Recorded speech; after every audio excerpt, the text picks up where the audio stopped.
Stick with me, you and I are about to watch a wild story where two brothers are taken but only one gets saved. Right then, memories of being a completely useless shadow hit our guy like a massive freight train. He knew instantly his parents would pick his golden boy brother and toss him straight into the absolute trash. So he decided right there to permanently leave this incredibly wealthy, toxic family behind for good. Right on cue, Mother Beatrice chose the older son. His father, Arthur, simply shot him a truly pathetic look of totally fake guilt. His sister, Chloe, didn't hesitate for a single second. She picked Thomas. Even his fiancée, Evelyn Vance, gave a dramatic pause, looked at him with an apologetic, guilty gaze, and slowly whispered that she chose Thomas too. Hearing all four of them agree, the bad guy actually lowered the weapon aimed right at Thomas's head. Thomas scrambled frantically toward their parents like a completely terrified toddler. The captor looked at him with genuine pity and mocked him, calling him pathetic. The Thorne family has two sons, yet you are the only one treated like total garbage. This whole family is completely cold, and even your fiancé belongs to the streets. Next life, pick a better family to join. Thomas tried acting heroic, but our guy beat him to the punch. You are absolutely right. I have terrible luck being stuck with a family like you guys. In his past life, Thomas begged the bad guy, eventually softening his heart to get our hero released. But here is the wild part, he wasn't letting Thomas play the grand savior this time. Mother Beatrice stared in absolute shock at her usually obedient son, asking how he could think like that with bitter, crushing disappointment. We only chose your brother because he was taken before. He suffered greatly and barely got away. We just cannot let him face that trauma again. He fired back with pure icy confidence. So I deserve to endure this, his father. Arthur hastily jumped in, promising they would find another way. Why are you acting so entirely unreasonable and holding a massive grudge? He knew their so-called safety plan. They only prepared a sad, tiny little lifeboat at the very bottom. He gave a cynical laugh. Can I not hold a grudge? During the 3 years Thomas was gone, how did you treat me? Let me remind you. You forced me to drop my dream major, molding me into Thomas's shadow.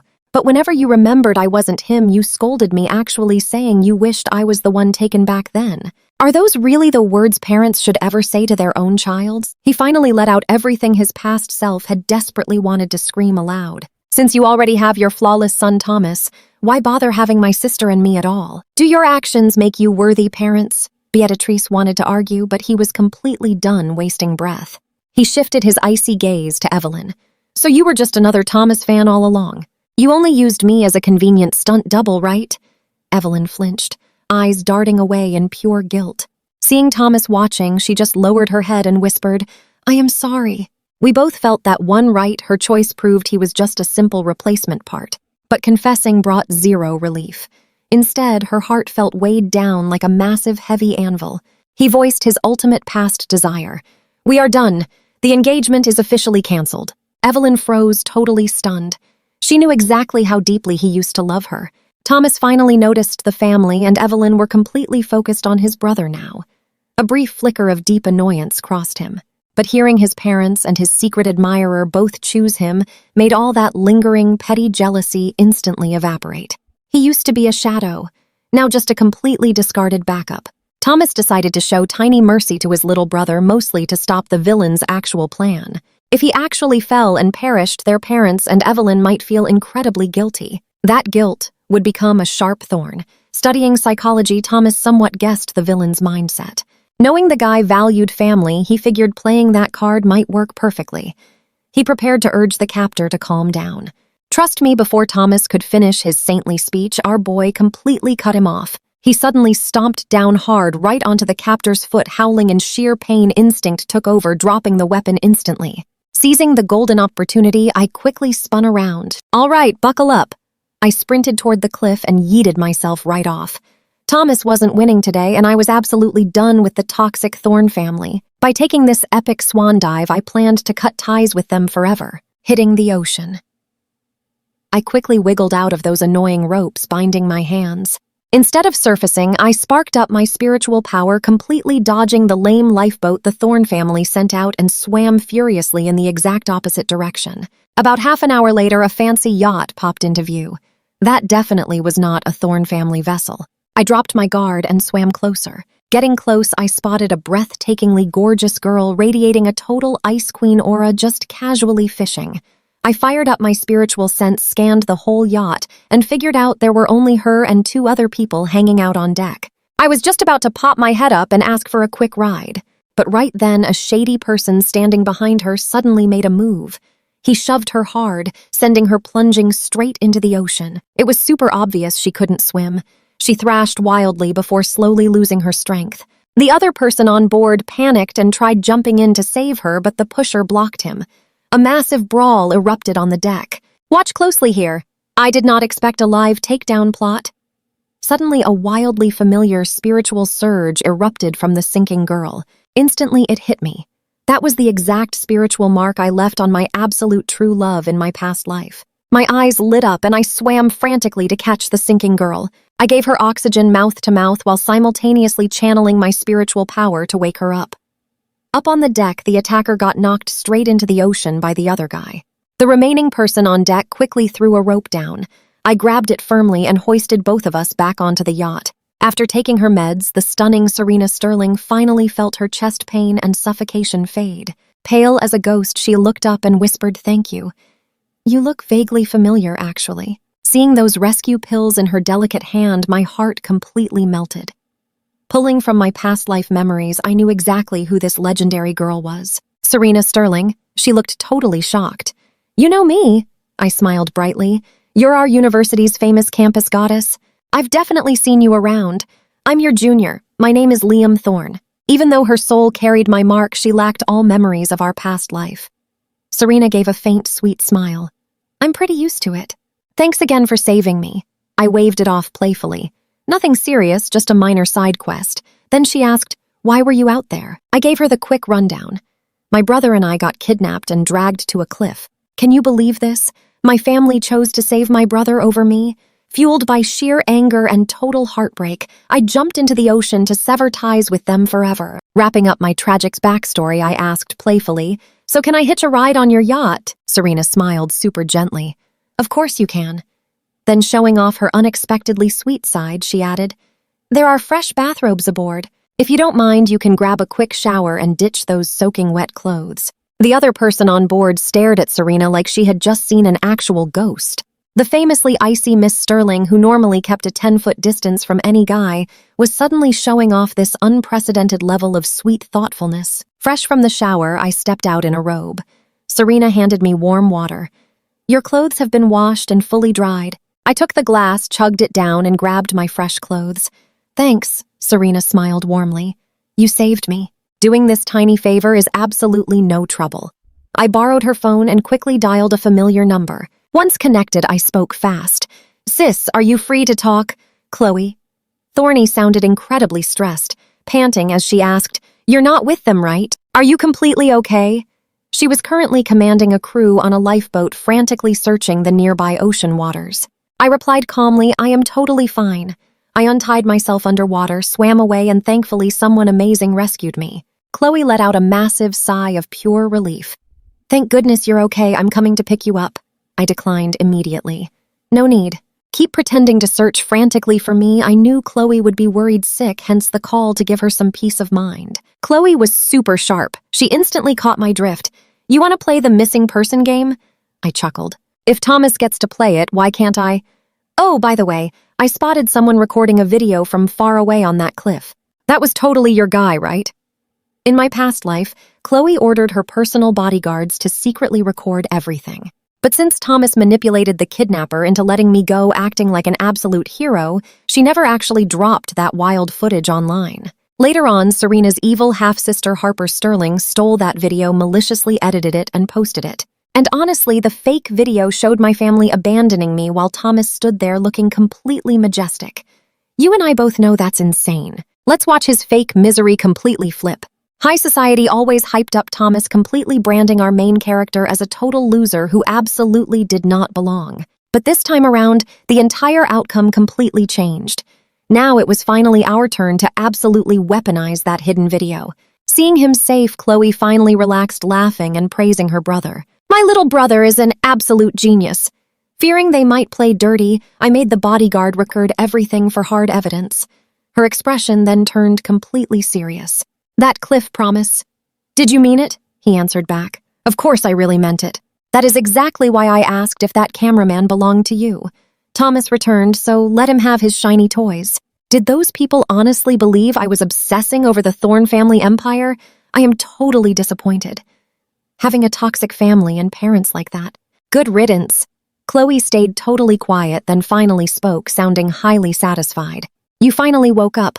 Fine, let us cut ties with the Thorne family. Nothing is worth sticking around for anyway. Her heart had also completely frozen toward their parents. They always neglected their own daughter, but she was not even overly furious anymore. After all, from childhood until now, they literally never cared about her anyway. She was used to it. He asked, "Sis, you can act, right?" She started laughing. Even outside showbiz, I am extremely confident in my acting skills. You want me to keep playing the deeply dramatic, grief-stricken sister desperately searching for you, right? He knew his twin sister was always incredibly brilliant, which was exactly why the Thorne family intentionally pushed her straight into the shadows. Watch closely. You really are an absolute genius. I will stay missing for a few days before returning. Keep searching for me for 2 days and then suddenly drop that hidden video. Use this perfect chance to officially cut ties with the Thornes for me. Oh, also swing by the Vance house to completely cancel my engagement.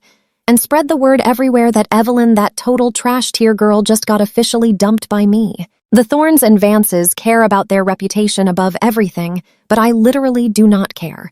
If we lose face, everybody goes down together. Seriously, who is afraid of who? Chloe smiled brightly. Brilliant idea. I will handle everything perfectly. How do I contact you later? I will buy a brand new phone, then tell you. Deal, Chloe agreed.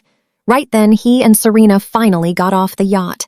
She had her private driver bring a car so the Thorne family lackeys watching the port never spotted him. Serena drove him straight into a super luxurious apartment she owned but never actually used. Sitting down, someone arrived delivering a new phone, a laptop, and fresh, clean clothes. After dinner, he calmly asked, "Can I ask you 2 highly personal questions? If you prefer not answering, just pretend I never asked." Serena looked up. Go ahead. Normally, she never trusted guys known for under a day. But with him, she felt a very bizarre, undeniable, deep trust. We both know her intuition is right. Who is Harper Sterling?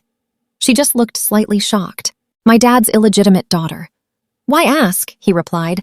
I discovered she helped kidnap Thomas before. I strongly suspect she is also tied to today's setup. I hacked her phone and computer, finding out she is the true mastermind behind this. Actually, you getting sent into the ocean today was her doing, but she wiped her data clean.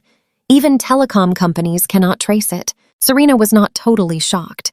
She already suspected Harper but lacked evidence. The guy who pushed her got caught stubbornly claiming he acted alone from a grudge against the Sterlings. Checking his calls and bank accounts revealed absolutely nothing. Hearing his calm explanation, she instantly caught on. You are a master hacker, right? He nodded. World class. If she removes you, she inherits the Sterling family empire, right? Does your dad value her? Harper was Charles's hidden child, but high society had no idea.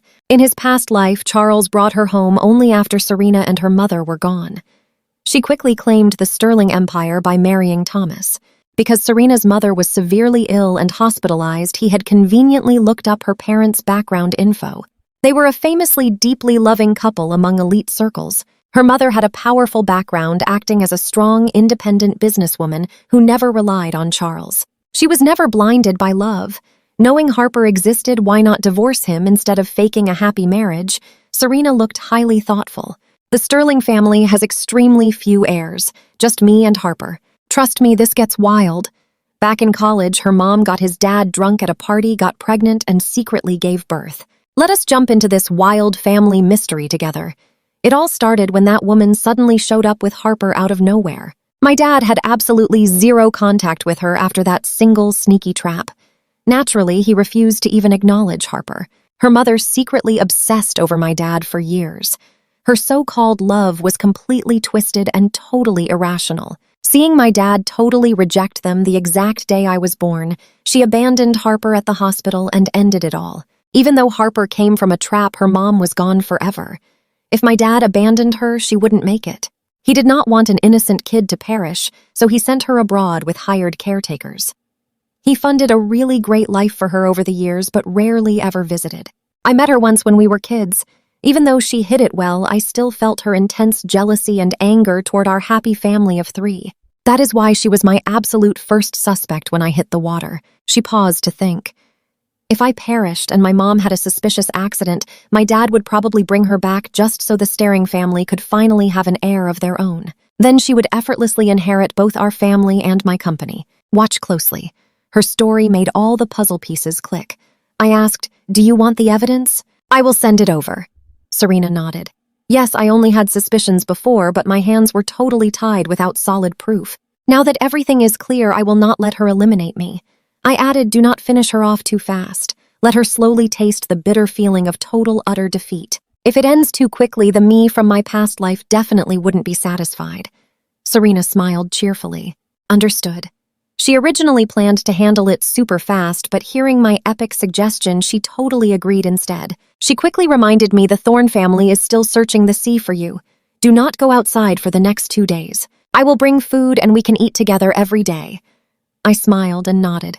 Meanwhile, on a giant anchored yacht, the Thorn parents and Thomas stood nervously on the deck. They waited for rescue updates, but nothing was found yet. Beatrice looked absolutely dreadful with red eyes. We never treated him that badly. Why would he do something so totally foolish? Yes, I favor my older son, but I never fully abandoned him. Have we not fulfilled our parental duty to raise him all these years? She ranted, frustrated, anxious, and heartbroken. Arthur sighed heavily. It happened way too suddenly. Maybe he just could not accept it. He never expected his usually gentle youngest son to suddenly snap. He gently patted his wife. When we finally find him, we will sit down and have a proper talk. But deep down inside, he was already mentally preparing for the very real possibility I stayed missing. Several intense hours had passed since I jumped into the ocean. He didn't dare speak out loud, terrified of jinxing things or upsetting his wife again. Beatrix simply nodded. Keep searching. Bring him back safely. Thomas stayed completely silent while supporting his mom. His mind was a mess. You and I both know things completely derailed here. He knew exactly who planned this intense kidnapping just to help him reclaim his high throne in the Thorn family. He honestly never expected me to act so wildly and jump into the sea. His intention was absolutely never to push me to my end. He just wanted me to realize who the truly important family member was. But the dramatic script did not follow his directing. Right as Arthur prepared to board a lifeboat, another boat quickly approached. Chloe looked up, staring super coldly at Arthur. No need for a high and mighty aristocrat like you to search personally. I will find my own brother. Oh, now you are finally worried. What is the point if he hadn't prepared and jumped, or if that guy pushed him, he would already be sinking at the very bottom of the ocean? Arthur's face darkened. What are you talking about? Liam is my son. I am looking for him. Why call it fake? Chloe shot him a completely furious glare. Were you not the ones who abandoned Liam out on the cliff? Even if he didn't jump himself, weren't you the exact ones who drove him into a tight corner where that kidnapper would push him anyway? She fiercely glared at Arthur and Beatrix with razor-sharp eyes. If anything terrible happens to Liam, you two, the ones who proudly call yourselves parents, are the root cause. Since childhood, you brainwashed us never to compete with Thomas. That is exactly why Liam studied art, and why I defied you both to become a completely worthless loafer. If I hadn't done a genetic test to actually confirm we were your biological kids, I would have honestly thought Liam and I were the spawn of your worst enemies dragged home for pure punishment, she loudly scoffed. In normal families, the older siblings usually yield to the youngest. In our house, it is the exact opposite. You were completely terrified we would actually become super successful and totally overshadow Thomas. You intentionally turned us into useless trash. Sometimes I find it incredibly hilarious. If Thomas is truly so gifted and brilliant, why did you work so hard to suppress us? Truth is deep down, you are not even slightly confident in his so-called excellence, are you? Arthur yelled, shut up, trust me, we are just beginning. Stick with me. You're about to witness some insane family drama. He angrily screams, demanding to know how her luxurious life is hurting her. Chloe pouts dramatically. Luxury. Oh, absolutely. She promises to give them that exact same luxurious lifestyle when they get old. She threatens to lock them in a facility guarded day and night. They will finally taste the bitter pain of total neglect from their own flesh and blood. Arthur shakes with pure rage. Meanwhile, Thomas just frowns, glaring at the little sister he has always despised. He claims he was never scared of competition, insisting nobody wanted this terrible disaster to happen. He asks why she is lashing out at their parents. Chloe glares icily. She calls him a total hypocrite faking innocence while profiting from this tragedy. If it was not for him, how could her brother's fate be hanging by a thread? Since his return, he made life an absolute nightmare for both of them, especially Liam. Did he realize Liam's bioengineering talent matched his own? So naturally, he panicked and treated Liam like a threat that had to be eliminated. Was this whole disappearance just an act directed by him? And regarding that incident 3 years ago, she absolutely refuses to believe he was an innocent victim. Thomas's face instantly darkens. He reminds Chloe that Liam's fate remains unknown. Now pay attention here. This is where the tension fully explodes. Thomas completely refuses her slander, boldly daring her to fight for the Thorne family. He controls his own destiny. He loudly insists he would never hurt his own brother over this. Chloe laughs mockingly. Oh, please save the act. Who even wants the Thorne family or his precious corporation anyway? His credibility is zero. Even if he handed the Thorne Empire to them on a silver platter, they would reject it. They are definitely not garbage collectors. Arthur's face twists with rage. He warns Chloe to watch her mouth and stop. Chloe blatantly rolls her eyes. She is just stating facts, so how is that crossing the line? She says it loudly. What will they do about it? Arthur shakes with fury, calling her a brat. Beatrice also feels her daughter is pushing too far. Liam is missing, and they are terrified. Beatrice tells her to stop acting like a rabid dog. Chloe sneers. A rabbit dog. Is she seriously calling her a dog? Because if she is, then the woman who gave birth to her is literally the mother of a dog. Beatrice never expected her own daughter to mock her so brazenly. Shaking with pure anger, she points a trembling finger. She stammers about her being utterly unreasonable. Arthur is equally furious, ordering Chloe out. This rebellious daughter absolutely drives them insane every single time she visits. Now she is acting even more outrageous and totally useless. Chloe just laughs coldly. Fine, she will leave. She tells them to drop the fake act and get lost before they completely pollute her missing brother's eyes. With that, she orders the lifeboat driver away to continue searching. But her reason for starting this massive fight was not just to vent her anger and curse them out. You saw that too, right? She deliberately wanted them to believe she was absolutely losing her mind with pure rage. This chaotic performance perfectly fits the exact profile of a truly desperate, grieving sister. They watch their daughter leave after dropping that final dramatic line. Arthur and Beatrice are furious yet crushed by heavy dread. Her wild behavior strongly hints that their youngest son might truly be lost to the ocean forever. Normally, even when Chloe rebels, she never says things this wildly extreme. Arthur orders Thomas to take his wife home, boarding a lifeboat to search further. Sadly, by the time the sky turns pitch black, there is still zero news. Endless hours pass, making a night search nearly impossible. A defeated Arthur finally gives up and leads his exhausted team back home. But Chloe does not go home. Instead, she boards a yacht, calls me, and comfortably goes straight to sleep. Near midnight, an exhausted Arthur returns. The next day, the Thorne family continues their desperate search at sea. Aside from Chloe, no other Thorne family member shows up. Everyone silently understands the dark truth. I am probably already gone. This dramatic news spreads like wildfire through high society, even if they miss the juicy details of what actually happened on that cliff. Everyone assumes I was taken and pushed into the ocean.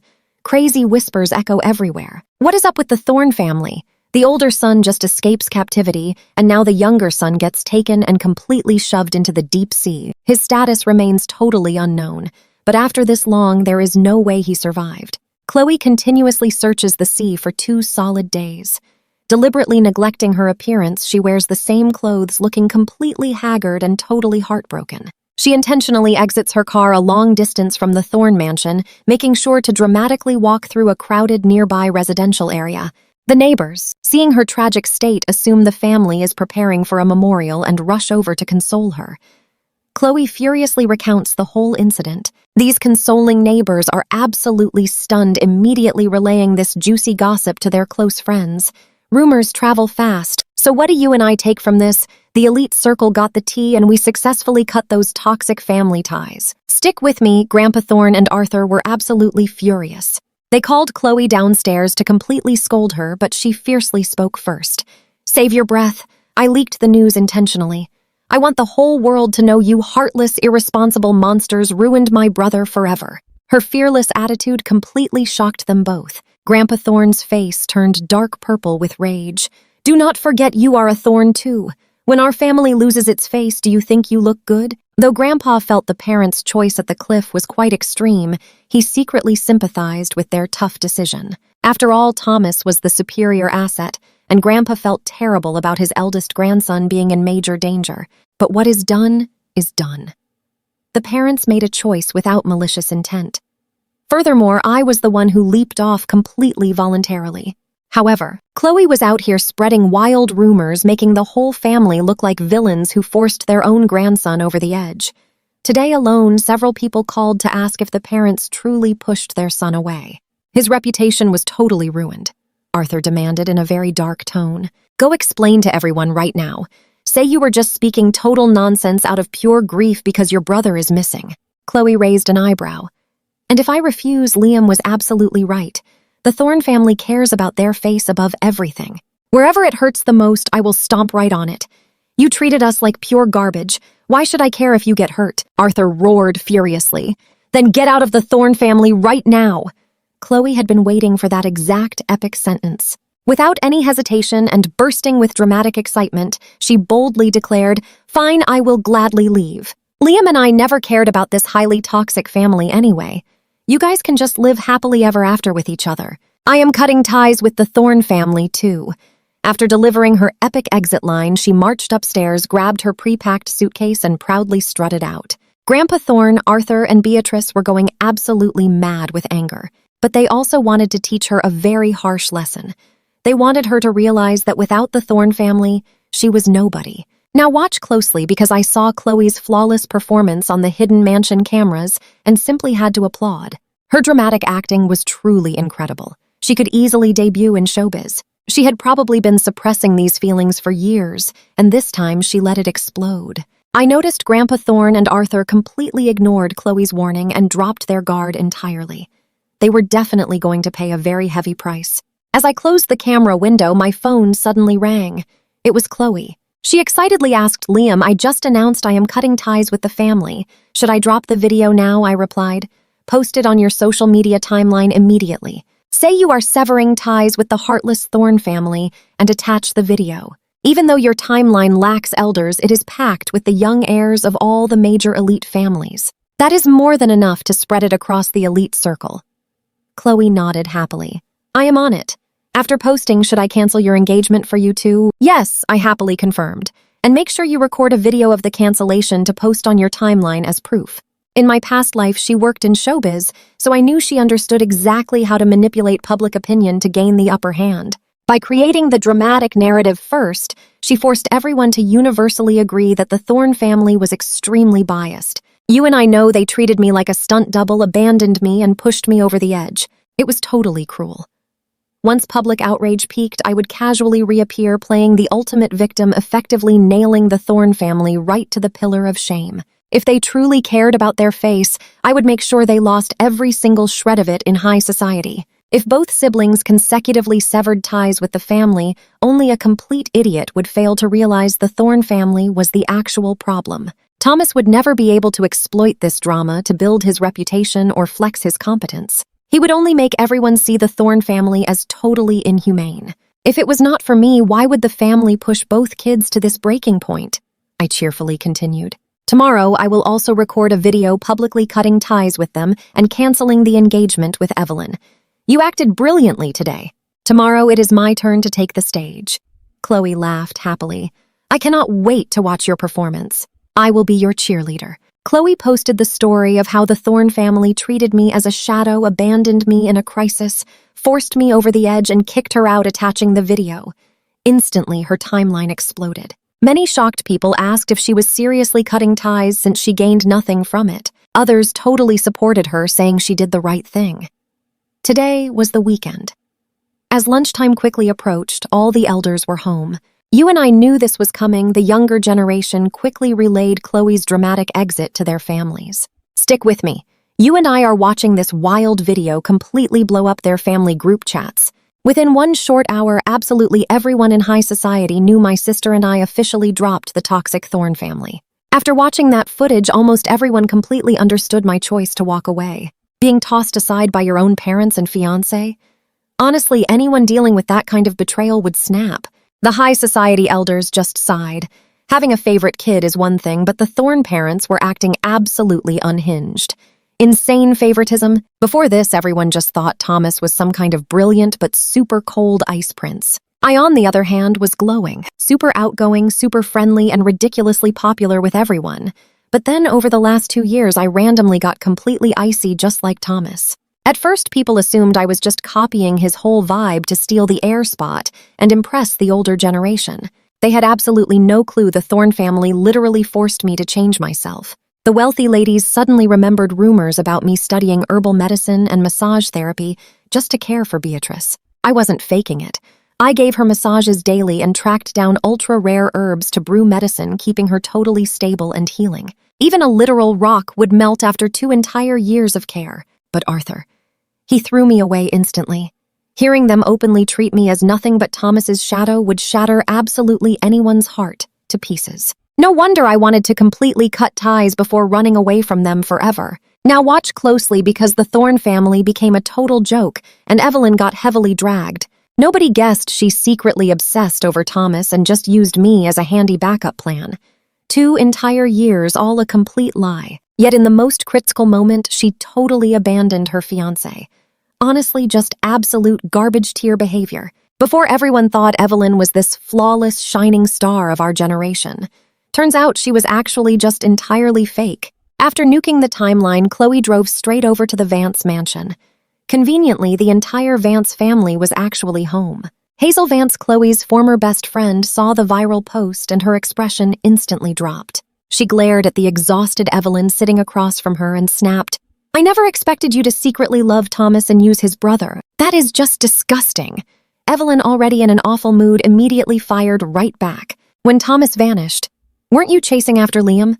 Did you want to use him as a backup plan too?" Instead of mocking me, figure out how to win Thomas over, Hazel was completely stunned into total silence. The Vance elders watching these sisters fight grew way more disgusted with the Thorne family, especially Thomas.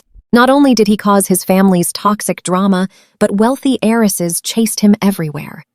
Now he had the Vance sisters fighting too. What a walking disaster. Grandpa Vance looked super grim. "Enough, both of you. Just quiet down." He almost lectured them more until the butler walked in whispering something. Grandpa Vance nodded, granting access. Chloe marched right in, fired up her phone camera to record, and loudly announced, "Hello, everyone. I am here today at the Vance mansion on behalf of my brother to officially cancel this engagement." We both saw that coming, right? The younger Vance kids looked at Evelyn with highly entertained, popcorn-ready expressions. Hazel looked absolutely thrilled, while the senior elders looked incredibly unhappy. Grandpa Vance just frowned deeply. "Miss Thorne, if you want to throw a tantrum, go home." Chloe simply raised an eyebrow. "Grandpa Vance, I have zero ties to the Thorne family now. Kindly leave them out of this. I am literally just here to cancel the engagement today. Just relax." She turned to Evelyn, whose face was rapidly darkening. "Miss Vance, my brother already dumped you and canceled everything that day. To make it totally official, I am personally here today to finalize it. When you got engaged, both families were standing by witnessing. Now that it is canceled, your family will bear witness." Evelyn was furious. "What if I say no?" Chloe just laughed coldly. "I am not asking for permission. My brother wants absolutely nothing to do with a trash-tier fake person like you anyway. I am just officially here to notify you. You are completely dumped." Evelyn, feeling this massive level of humiliation for the very first time ever, turned totally pale. Chloe could not care less. She panned her phone camera across Evelyn and the stunned Vance family, then flipped the lens back. "Boom, done thee. The engagement is successfully officially canceled. Starting today, my brother and Evelyn, this absolute trash-tier woman, have zero relationship anymore. Everyone here, please bear witness to this." She pocketed her phone, eyeing Grandpa Vance. "You guys carry on, I am out. You and I just watched absolute payback. Stick with me here." She totally walked away, ignoring those furious Vance elders, as Evelyn's mother coldly confirmed the cancellation. "He is totally gone anyway. Even if she had not shown up to cancel things, I planned to visit the Thorne family and handle it myself." Evelyn spun toward her mother. Liam might still be out there. Even knowing the chances were extremely slim, she desperately refused to accept the news that I was lost to the sea. Guilt absolutely tortured her for 3 entire days. Every single time she closed her eyes, she remembered our sweet shared moments. While I wore Thomas's icy mask around others to please the Thorne family, I always showed her my warm, super radiant, cheerful little sunshine personality behind closed doors. I was always incredibly attentive, never once causing her any grief. Initially, she treated me like a stand-in, but she finally realized her heart had learned to completely separate me from Thomas. She truly had fallen for me. She recalled how fiercely I leaped from that huge cliff, driven by both the Thorne parents' cruel choices and her own hesitation.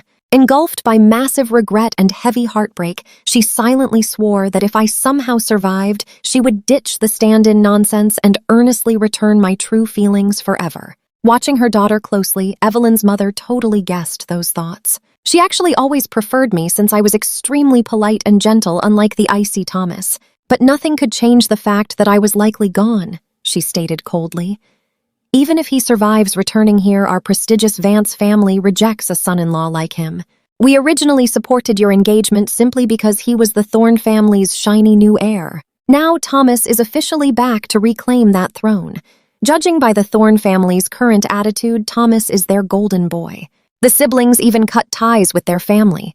Even if he somehow lives, he has nothing. How could a powerless guy like that be worthy of the Vance family? Besides, he is definitely gone. Now watch closely. While she disliked Chloe barging in to cancel things, she fully supported the final outcome. Being tied to a lost boy was just annoying. Evelyn's father nodded along. Liam's tragic disappearance is totally his parents' fault. Stop feeling guilty. Even if he magically survived, you two could never be together.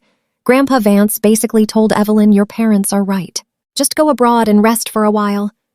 Evelyn understood their cold intent, but her heavy heart meant she only nodded dismissively.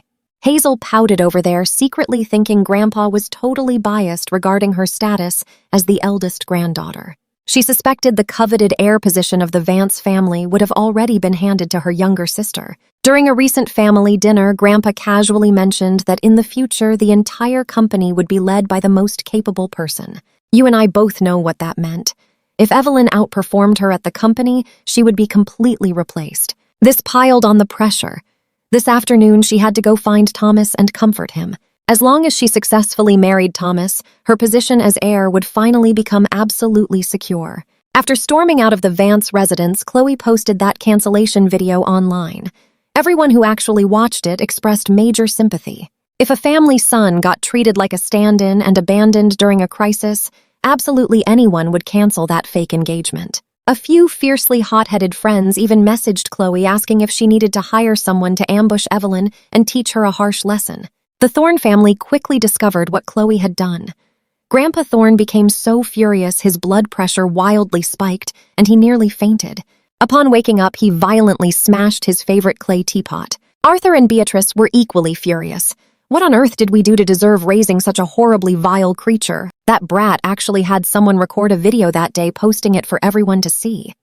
She publicly cut ties, then boldly ran to the Vance house to totally cancel the engagement. How incredibly insolent.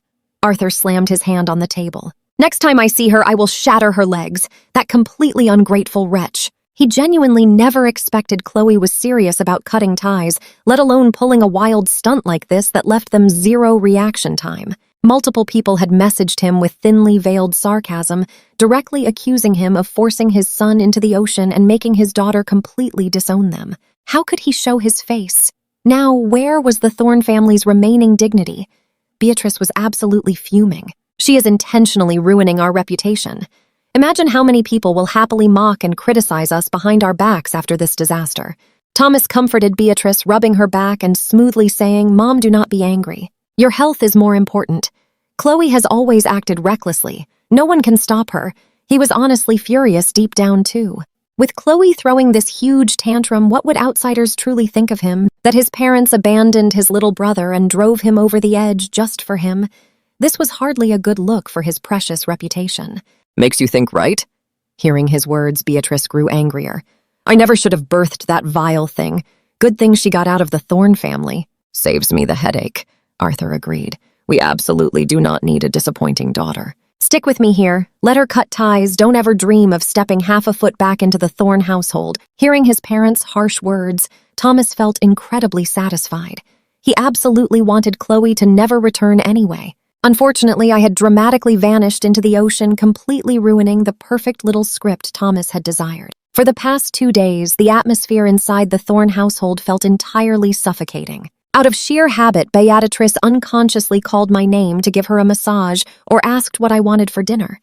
Then she would suddenly blink and realize she was talking to Thomas, definitely not me. She awkwardly changed the subject, secretly wiping away tears, totally believing I was gone forever. Arthur even grabbed the business proposals I personally drafted just to review them with Thomas. But whenever Thomas's opinions clashed with mine, Arthur sighed incredibly heavily and dropped the conversation.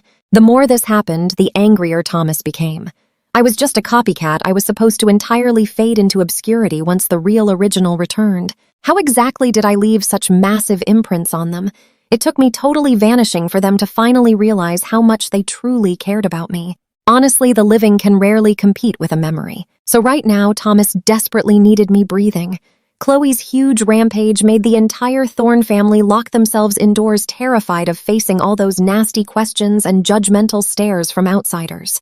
The next morning, I carefully applied pale makeup to make myself look totally exhausted, like I barely survived a massive illness. When Serena arrived at my apartment and saw me, she completely froze. I smiled brightly and asked, "How do I look like someone who barely survived a really terrible sickness?" Serena nodded fast. "Very much so. Should I drive you back to grab your things?" I replied, "If we act, we absolutely must commit. Having you take me back will make my epic reappearance so much more believable." Now pay attention, I wasn't going to claim I swam to safety and hid. Instead, I was absolutely going to use Serena as my perfect, flawless alibi. I drifted into the ocean, was rescued by her, but remained totally unconscious, hence my delayed appearance. This excuse was completely watertight, and with Serena backing me up, nobody would dare question it. Downstairs, we happily met Chloe. Seeing my super pale, sickly face, she instantly panicked. "I thought you said you felt fine. Why are you entirely white?" I quickly reassured her. "I'm just faking it, sis." Chloe exhaled dramatically. "You totally terrified me. Are you absolutely sure you're feeling okay?"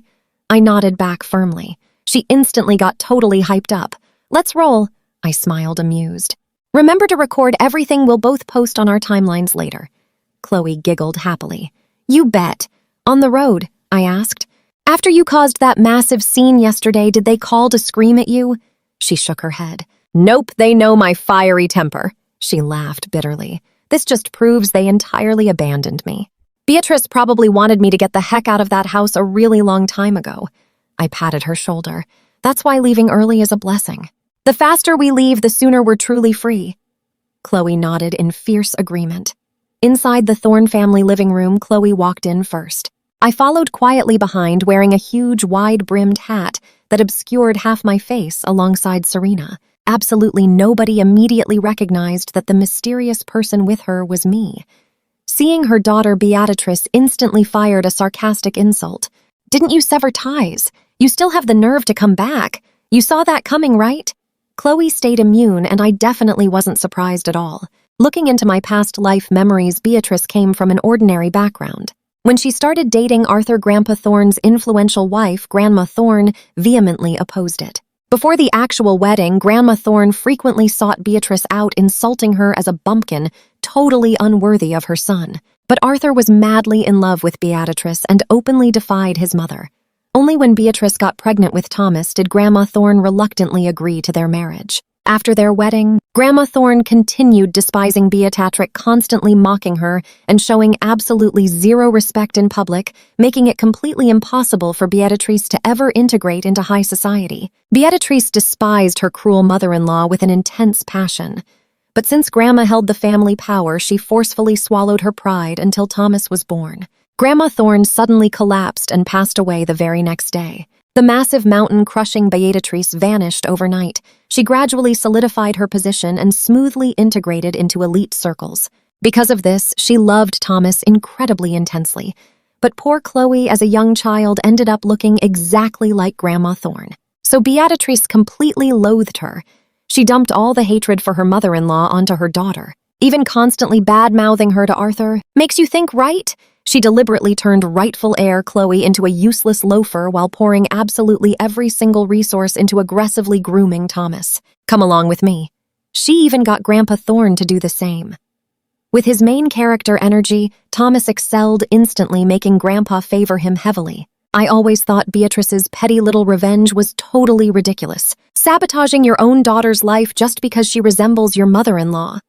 Seriously, why even bring her into this world at all? She did not hate me as fiercely as Chloe, but she still completely failed at being a real mother to me. During my 3 years playing the stand-in, I gave her flawless devotion, secretly begging for just a tiny crumb of motherly warmth. But she abandoned me in a flash. Back then, when Harper ruined my reputation, Beatrice never offered a single word of comfort or help. Instead, she harshly claimed I humiliated our family, constantly mocking my failures. She constantly used Thomas's shining brilliance to demean me, even suggesting to Arthur that I get shipped abroad to hide the embarrassment. Combined with Evelyn's super shady betrayal, my past self totally broke down, agreed to the breakup, and accepted moving far away. Taking advantage of this, Harper hired thugs to permanently erase me. Thinking about that tragic conclusion, I felt terrible for my past self. Plus, Chloe never got a good ending either. I am wildly protective of my people. So when Beatrice started mocking Chloe before she could even react, I immediately stepped up. She actually brought me back to pack my things. Even if you despise my sister for looking like your mother-in-law, there is absolutely no excuse to act so toxic to your own daughter. I took off my hat, staring coldly at Beatrice. The whole Thorne family stood completely shell-shocked. Beatrice literally gasped in shock. Watch closely now. You are still breathing. I raised my eyebrow. Wow, Mrs. Thorne, you really wished I was gone for good. Relax. Even though I am still around, I will happily step aside for your precious little golden boy. I chuckled coldly. The day I jumped into that sea, I swore to completely sever ties with the Thorne family forever. Beatrice never meant it like that. She was simply prepared for my loss. Seeing me suddenly return made her blurt that out. Hearing my biting sarcasm, she lost her cool and snapped. What nonsense are you spouting? The Thorne family belongs to your brother anyway. Did he need you to step aside? Chloe has totally corrupted you.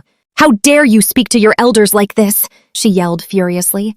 If you hate us so much, then get out. I just gave a cynical laugh. When Thomas went missing, you forced me to change majors and join the company, promising me the heir position of the Thorne Corporation. I never once begged for it. Now that Thomas is back and you do not need me, you suddenly declare the spot was always his. You flip sides faster than turning a page. When needed, I am the designated stand-in. When you don't, I am just trash. Thankfully, I see your true colors now. Otherwise, I wouldn't even know how I'd get ruined. I do not give a damn about Thorne Corporation. I continued, sounding incredibly dark. You saw this coming, right? I only played stand-in for family. Lacking parental warmth since childhood made me desperately follow your orders, hoping you would finally notice me and my sister, but we only got pure disappointment. Beatrice felt intensely guilty these past few days, mourning my presumed tragic loss. But now this formerly obedient youngest son was firing venomous, resentful words at her, hitting like poison darts. She lost it, arguing back, lacking parental love. Have you or your sister lacked anything since childhood? You live better than most people. Isn't that enough? I laughed. So you seriously think giving birth, feeding us, and buying clothes is your only real responsibility? If you treated us equally, we would not complain once. But since childhood, Thomas was nurtured carefully by your side, while my sister and I were just tossed straight to the maids.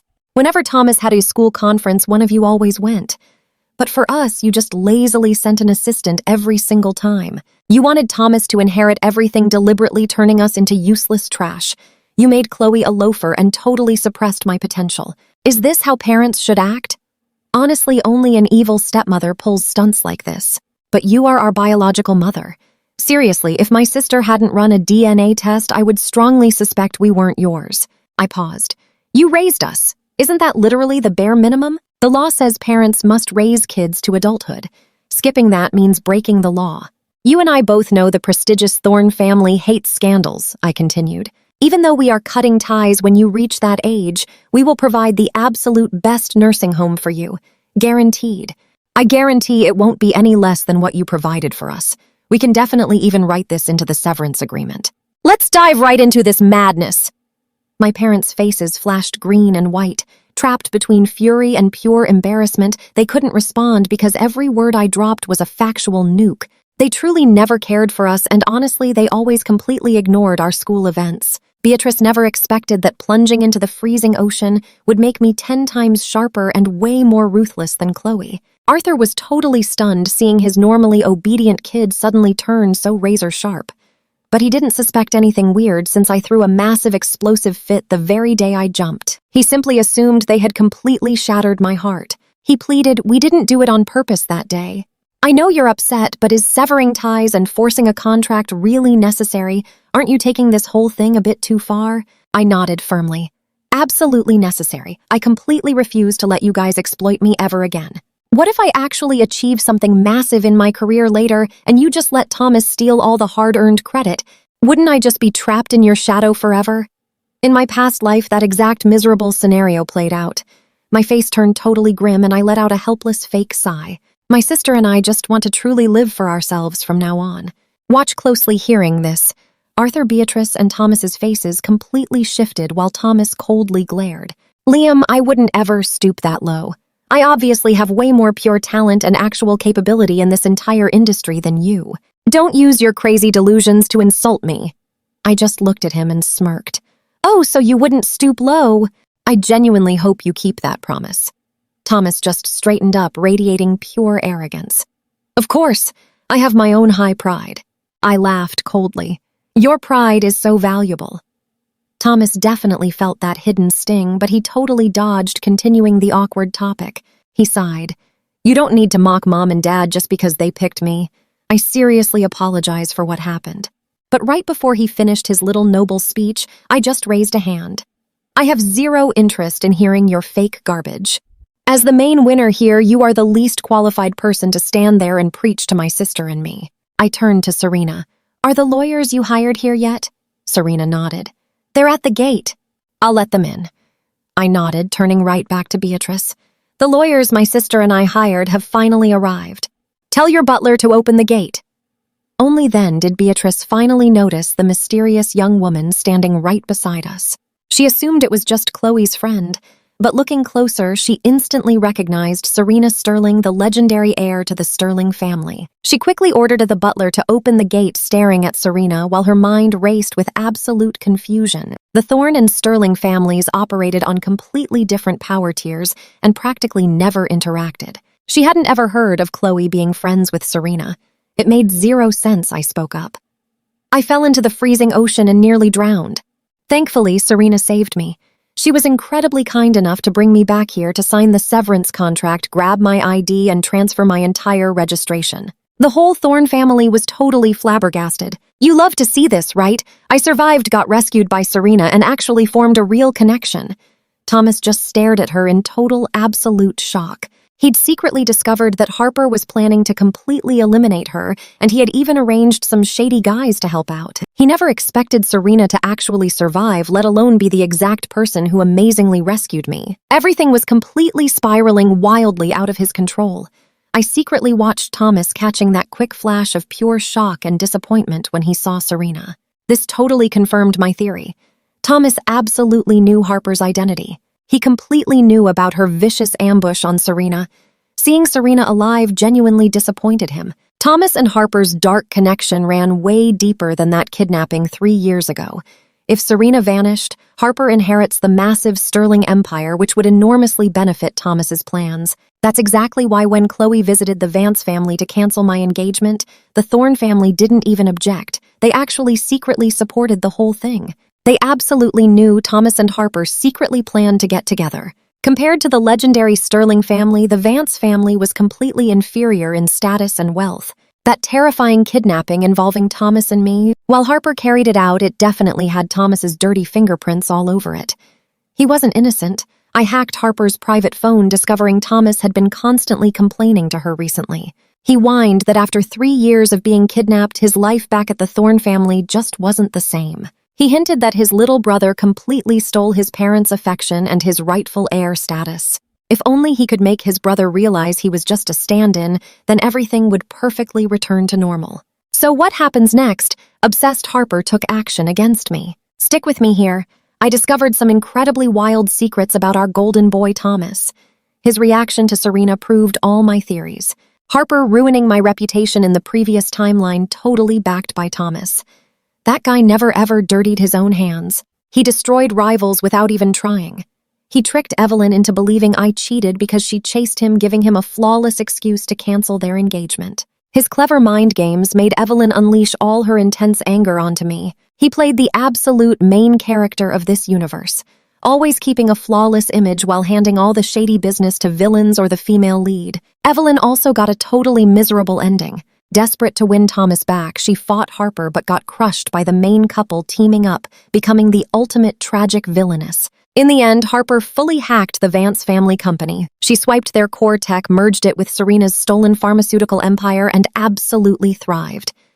Decades of Vance family research got hijacked by Harper, triggering broken supply chains and causing near-total bankruptcy. Harper publicly announced this was Evelyn's punishment for fighting over a guy using her downfall to build dominance within the Sterling family and elite high society. With my theories confirmed, I completely ignored Thomas from then on. Hearing my words, Arthur and Beatrix's faces instantly shifted again. They figured Chloe had completely corrupted me, dragging outsiders into family drama and using the Sterling heir to bring in serious lawyers to sever ties. This absolutely crushed their precious family pride. Even with their recent guilt, this went way too far. Grandpa Thorne, silent until now, was absolutely furious. Now pay attention here.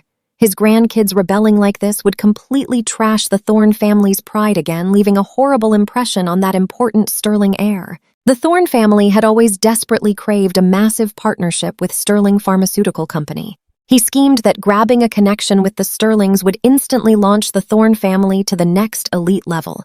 I told them Serena is my witness here. My sister and I brought the lawyers. Let's just sign this severance agreement. The whole reason I brought legal backup is to make this split permanent. It stops you from playing the family card to drain my success later on.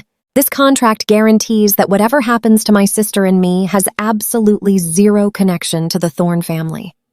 Grandpa Thorne's face turned completely dark. Liam, you are usually so understanding. Why act so ridiculous right now? Your parents making that choice was completely agonizing and totally forced. They really didn't mean to do it. They prepped a lifeboat and frantically searched for days. It isn't that they don't care about you at all. Now that your brother is finally back, you can absolutely stay and work at the massive Thorne Corporation. I promise to give you 1/3 of my shares. You brothers can unite and build this company into a massive empire. Stop acting so stubborn. He only wanted to key at me for 2 reasons. First, to shamelessly exploit my connection with the Sterlings. Second, I had real talent in biomedical engineering and could easily support Thomas as a highly convenient tool. He believed the Thorne family must unite for the corporation. Hearing his dramatic speech, I smirked. As expected, the older generation always plays the sneakiest games. You and I both know it's a trap. His wordplay was top tier. The family held 55% of the shares, but he'd already transferred the vast majority to his oldest son. The other 2 sons held 5%. Grandpa Thorne only kept 10% himself. He claimed he'd give me 1/3 of his shares, which equaled a completely pathetic 3% of the entire company. Outsiders wouldn't know the real math, simply assuming he was being amazingly generous by handing me 1/3 of the whole Thorne Corporation. Besides, did he honestly believe I'd stay at the Thorne Corporation just to endure Thomas and act as his hidden shadow forever? I wasn't a pathetic punching bag, and I definitely didn't have some weird humiliation kink. I appreciate the fake generosity, Grandpa, but I'll completely pass on the Thorne Corporation and this family. I don't want a single penny. I'm just here to grab my ID. When you and Grandma hit the age needing full care, my sister and I will gladly provide the absolute best nursing home for you both. I swear it won't be worse than what you gave us. Grandpa Thorne never expected me to instantly see straight through his pathetic little scheme. His face turned completely black. He opened his mouth, but Chloe quickly cut him off. Grandpa, just stop acting. We've lived together for years now. Do you honestly think we don't know who you are? On the surface, you played the flawlessly devoted husband who never remarried after Grandma passed away, building this perfectly loyal husband persona in our elite circle. But I bet high society would be absolutely fascinated to learn. You're hiding a secret second wife and several illegitimate kids overseas, aren't you? Let that sink in for a second.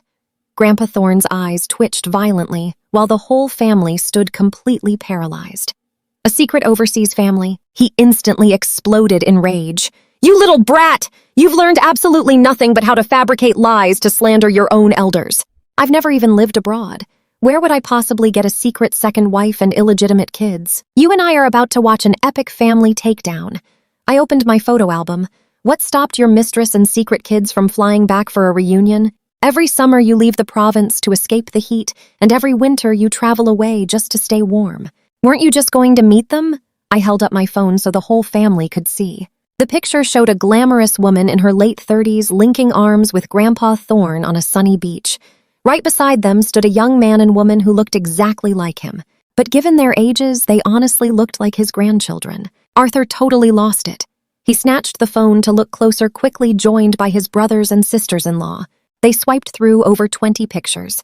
Some showed Grandpa being incredibly intimate with this new woman. Other shots showed his arms around the younger pair looking like a picture-perfect family.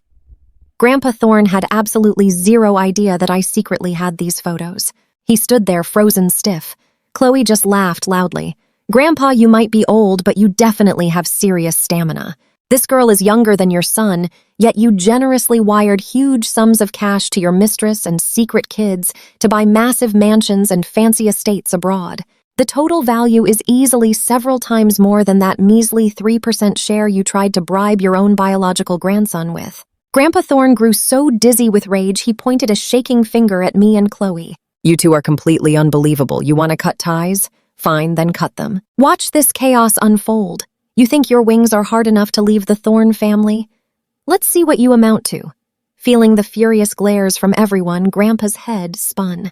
His chest ached violently, and any remaining desire to keep me around just vanished completely. He was so furious he legitimately wanted to throw us out. Even though the whole Thorne family was furious about his secret mistress and illegitimate kids, my sister and I had zero regrets airing their dirty laundry right in front of sterling air. Arthur and Beatrice weren't even angry at us. They were secretly gloating over Grandpa's downfall. Seeing the Thorne family boiling over, Chloe cheerfully asked, "Aren't you going to sign quickly? Who knows how many more disgusting Thorne family secrets we might expose next?" I confidently snatched my phone back from Arthur and waved it around. There are photos of a few other people in here also. If you want to see them, my sister and I would be more than happy to make them totally public. Arthur, completely panicked and furious, shouted loudly, "If you want to sign the severance agreement, bring it out right now." Chloe looked at him with a knowing smile. "In a rush are we, Mr. Thorne?" I chuckled internally. He was absolutely terrified that I had secret photos of him on my phone. Beatrice, who just enjoyed Grandpa's misery, heard this and immediately turned toward Arthur with extreme suspicion. He hastily defended himself. "I do not have secrets. Don't listen to them trying to sow discord." He was actually telling the truth, so he didn't look overly guilty. "You know she's faking it, right?" Beatrice acted like she trusted him. "I believe you." She glared at us. "You two are taking this way too far. What family has children who cause this much absolute havoc?" I laughed very coldly. "Well, what family has elders who treat their child like a stunt double or hate their daughter just because she resembles her mother-in-law and intentionally ruins her entire life?" I teased. "If the Thorne Corporation goes bankrupt, you guys could easily star in a family reality television show. It might be a massive hit." Beatrice was shaking with rage. "Sign the damn agreement and get the hell out." She couldn't stand this formerly obedient son who had suddenly become so venomous and completely impossible to deal with. Her dark secret, hidden for over 20 years, hating her daughter for resembling her mother-in-law, was brutally exposed by me right in front of absolutely everyone. I smiled politely.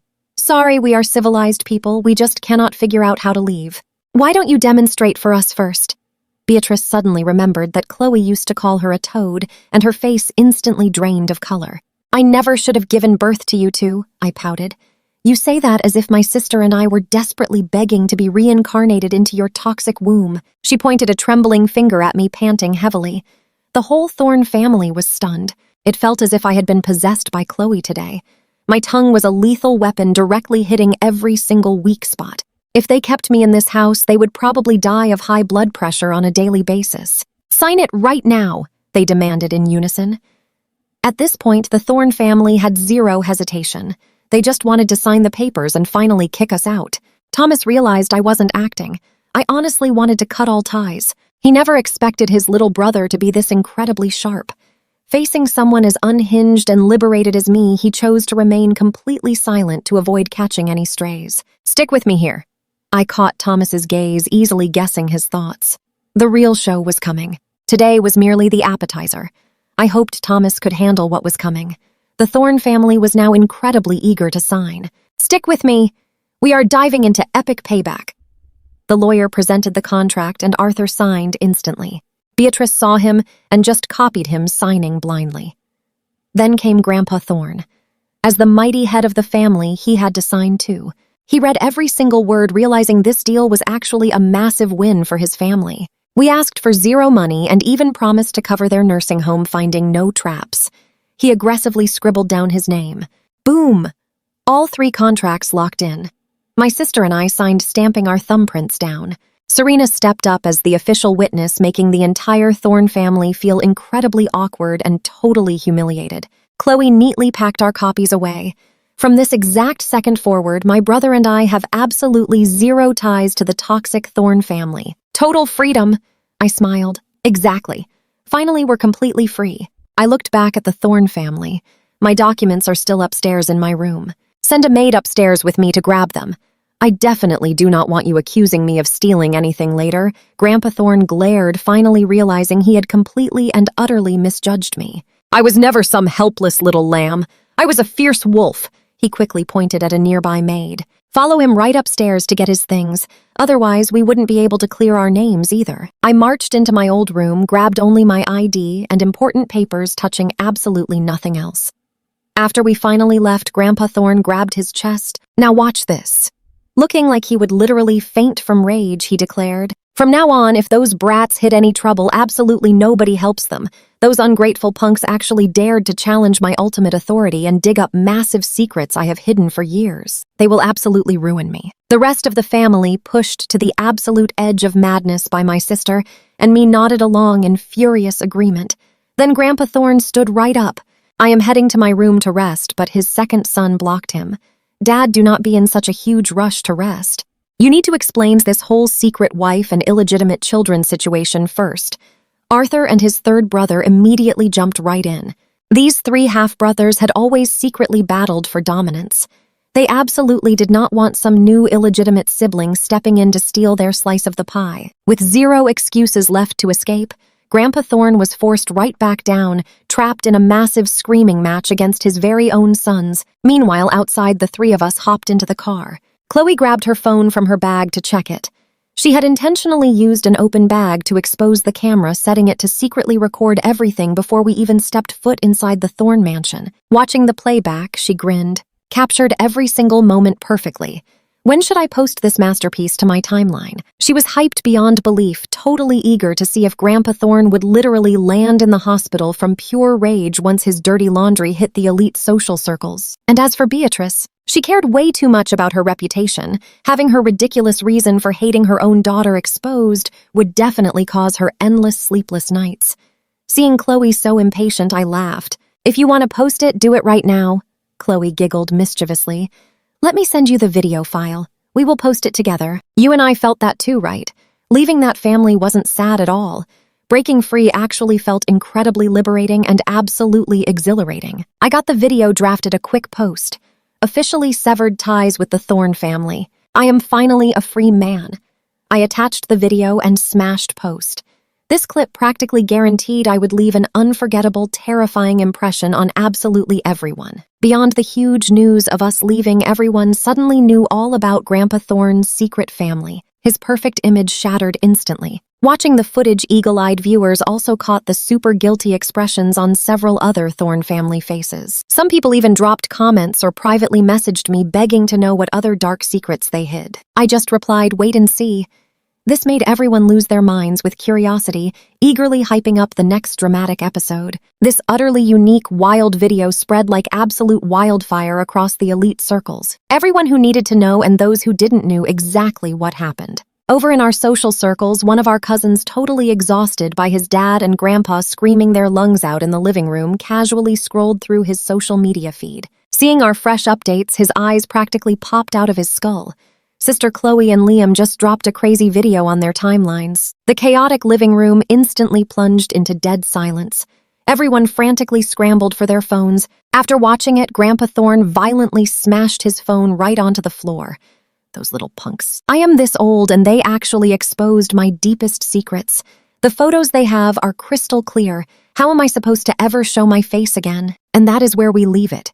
He got so furious he passed out, sending his panicked family rushing him to the hospital. "Stick with me here." He faked being totally unconscious so his sons would stop questioning him about his hidden secret family. In his mind, he constantly cursed my sister and me. Arthur got brutally mocked by his brothers and sisters-in-law. They roasted him for failing to educate his kids, causing massive family humiliation. He never expected Chloe to secretly record everything. If he had known the truth, he would have totally smashed her phone immediately. You usually keep family drama private, but my sister and I wanted to broadcast their massive scandals to the entire world. Beatrice faced intense, relentless sarcasm from the other sisters-in-law, making her so furiously angry, she almost relapsed into her illness. We completely turned the prestigious Thorne family absolutely upside down, resulting in pure, unfiltered chaos. Meanwhile, we happily celebrated at a fancy restaurant. Serena left early, giving my sister and me some private space to finally chat. I smiled and said tomorrow I will put an official newspaper notice regarding our permanent severance. Once published, I will send a few copies straight to the Thorne family. Nobody reads papers lately, but it makes things legally solid. Chloe agreed completely. When it drops posted on your timeline to make them absolutely furious. It will drive them totally crazy. Everyone will see the mighty Thorne family lose face. Many people will be gloating.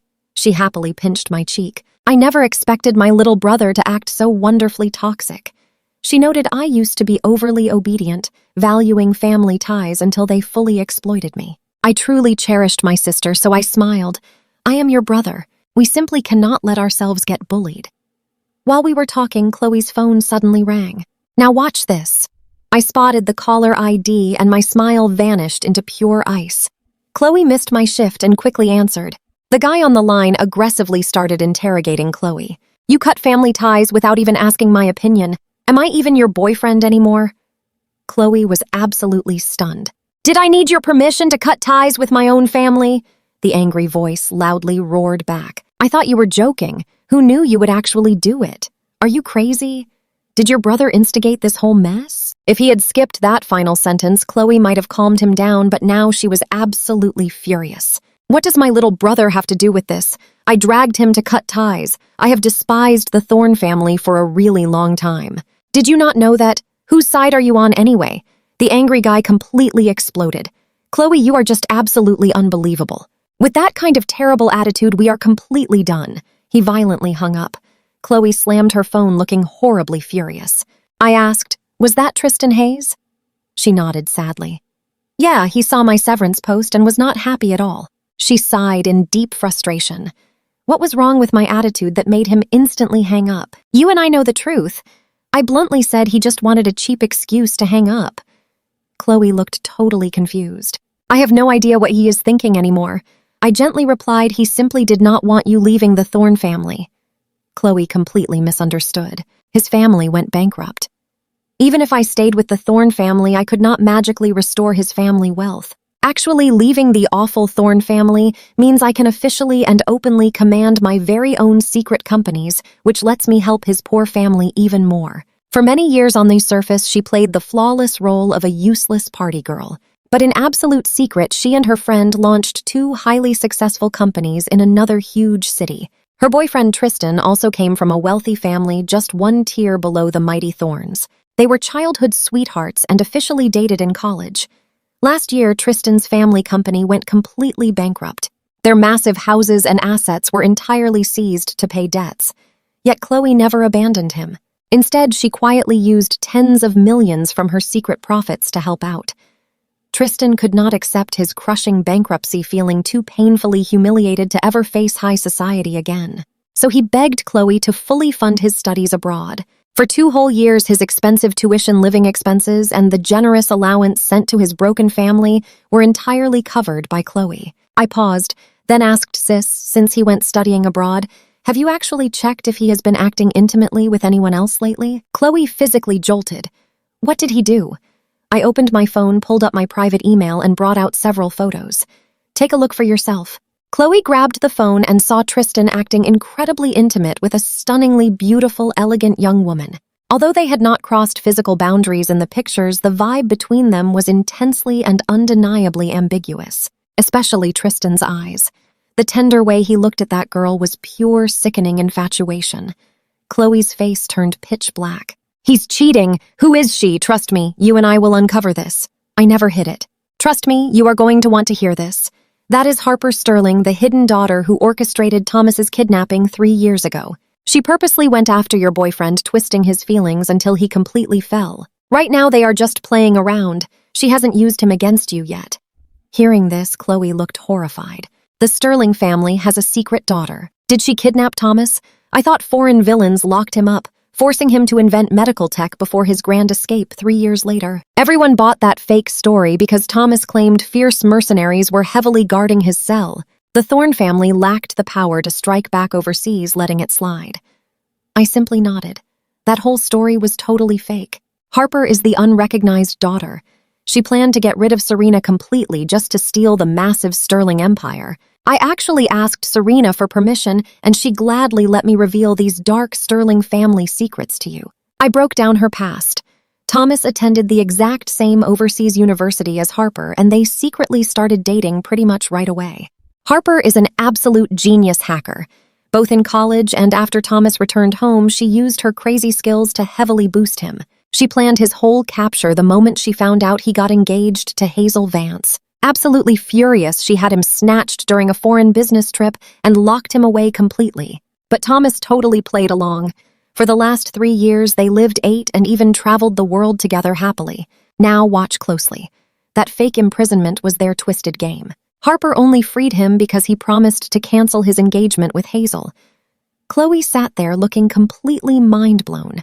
Wait, Thomas is not some noble victim at all. He was fooling around behind everyone's backs this entire time, she asked in disbelief. Did he know Harper was the hidden child? I replied. In college, he likely had 0 clue.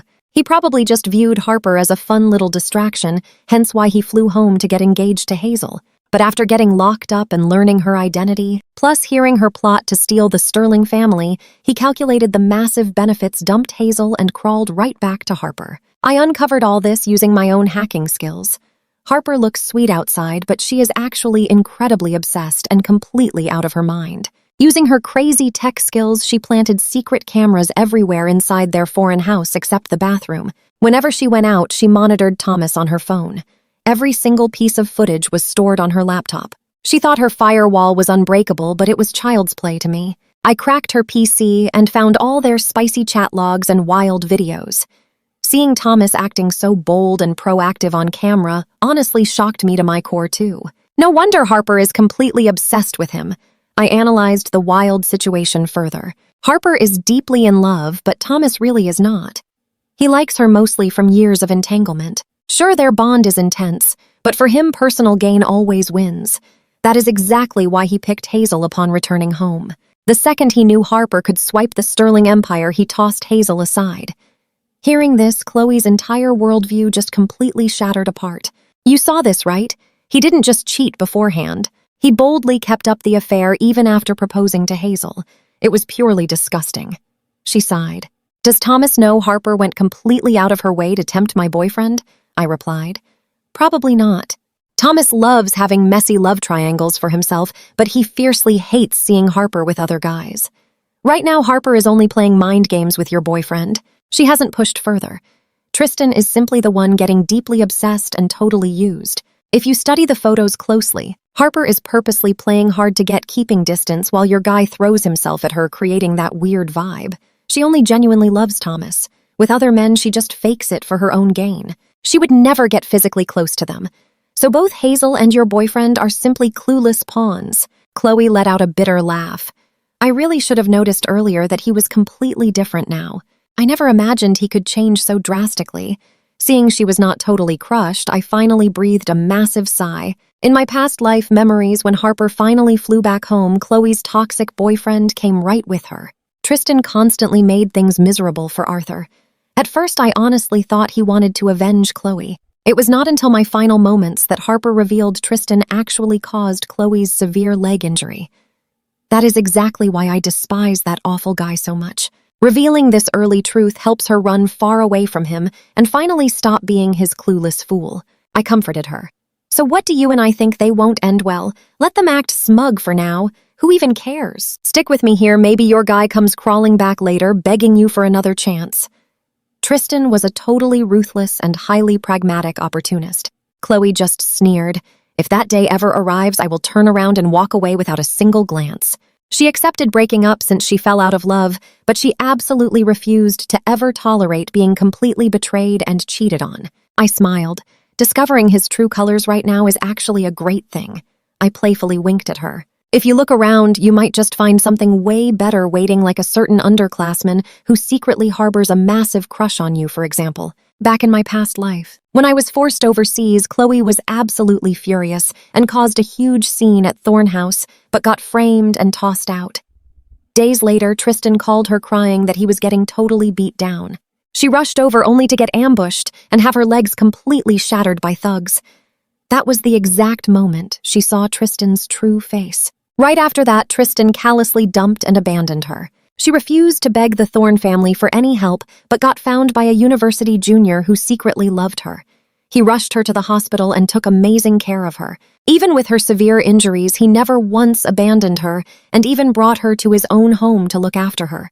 When I finally discovered her legs were completely destroyed, right before Harper kidnapped and took me out, I transferred all my savings to her. My original goal was purely getting revenge and surpassing Thomas. But after reuniting with Chloe, I gained a brand new personal objective from my past life: stay independent, help change her destiny, and make sure she lives a happy life. To me, my sister mattered way more than any revenge. Chloe suddenly burst out laughing, saying I had real potential as a fortune teller. I just laughed. I did the math on my fingers. Cut off those toxic connections and your bad luck will finally pass. Plus, a way better romance is on the way. I was completely determined to replace my past self in protecting her and ensuring her absolute happiness. Chloe playfully rolled her eyes at me. Oh, stop it. But she memorized those words and kept them safe in her heart. She pointed at my phone. Send me all those photos. I will use them to permanently break up with him. Whenever they argued, Tristan, even when he was totally in the wrong, somehow always managed to seize the ultimate moral high ground. He would constantly play the victim, crying that she looked down on him just because his family went totally bankrupt. Watch closely. If she initiated the breakup, he would definitely pull that exact stunt again. Now she knew exactly what kind of person he was. By throwing hard evidence right in his face, he would finally know his place. If he dared to lie, she would publicly expose his dirty laundry to the entire elite circle. I totally supported this move. These photos were prepared specifically just for you. Oh, I also have several screenshots of their chat logs. I will send those too. Chloe stared at the evidence, her face turning completely green with disgust. This is absolutely repulsive. Saying she wasn't sad at all would honestly be a huge lie. After all, they genuinely loved each other, stayed together for 3 years, and planned to get married. But right now, she didn't want to wait a single second. She fiercely typed out a breakup message. At that exact same time, my phone rang and I saw a video call coming from Evelyn. I instantly hung up and blocked her without a second thought. She probably saw my timeline, realized I wasn't gone, and decided to call me. A two-timing massive hypocrite like her simply wasn't worth a single second of my time. I already paved a perfect path for her. When I forced Harper back to the country, I would let her fight to the bitter end against Evelyn and Hazel, the very people who harmed me in my past life. Seeing me block Evelyn, Chloe praised me. Good job, she sighed. Can you believe this? We siblings really have terrible luck. We only meet trashy people or get betrayed. I sighed. Yeah, having terrible luck is basically just the fate of the cannon fodder in this little world. We are literally just stepping stones to make the main character look amazing. I changed my tone, but honestly, it's fine. The first 20 years were totally miserable, but the rest of our lives will be purely enjoying the good stuff. Chloe smiled brightly. Exactly. From now on, it is our turn to enjoy life. We tossed aside all that annoying drama and eagerly started discussing our big, exciting plans for the future. Meanwhile, in a bar abroad, Tristan aggressively hung up the phone, his face still contorted with rage. He was genuinely furious that Chloe actually dared to sever her ties with the Thorne family without even consulting him. The tens of millions she already transferred to his father to open up a small medical company just wasn't enough. He fully planned to have Chloe leverage her elite status with the Thorne family to secure some seriously lucrative benefits for his father's business. Who knew she would just cut ties on a total whim without even discussing it first? He downed a strong glass of liquor and scrolled through his phone out of pure habit. He arrogantly figured within 10 minutes Chloe would call back begging for forgiveness. Once that happened, he would demand she return to the Thorne family and apologize, claiming the whole severance was just a joke. That's where we leave it. If she refused, he'd threaten a breakup. He thought since Chloe loved him, there was no way she could bear to lose him. He felt totally sure she would come crawling back to the Thorne family. "You and I are about to see sweet karma." His phone chimed with Chloe's text, and Tristan's eyes gleamed with pure, absolute smug satisfaction. He figured only a few minutes had passed, so she was already texting to apologize. But opening that message instantly shattered his smug little smile. He absolutely never expected her to suddenly send him a harsh breakup text. Chloe actually dared to dump him. Had she completely lost her mind? Without hesitating, he angrily typed out an aggressive interrogation and hit send.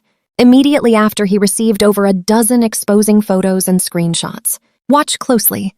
Tristan's face totally mutated when Chloe sent her next text. "We are done. We have zero relationship now.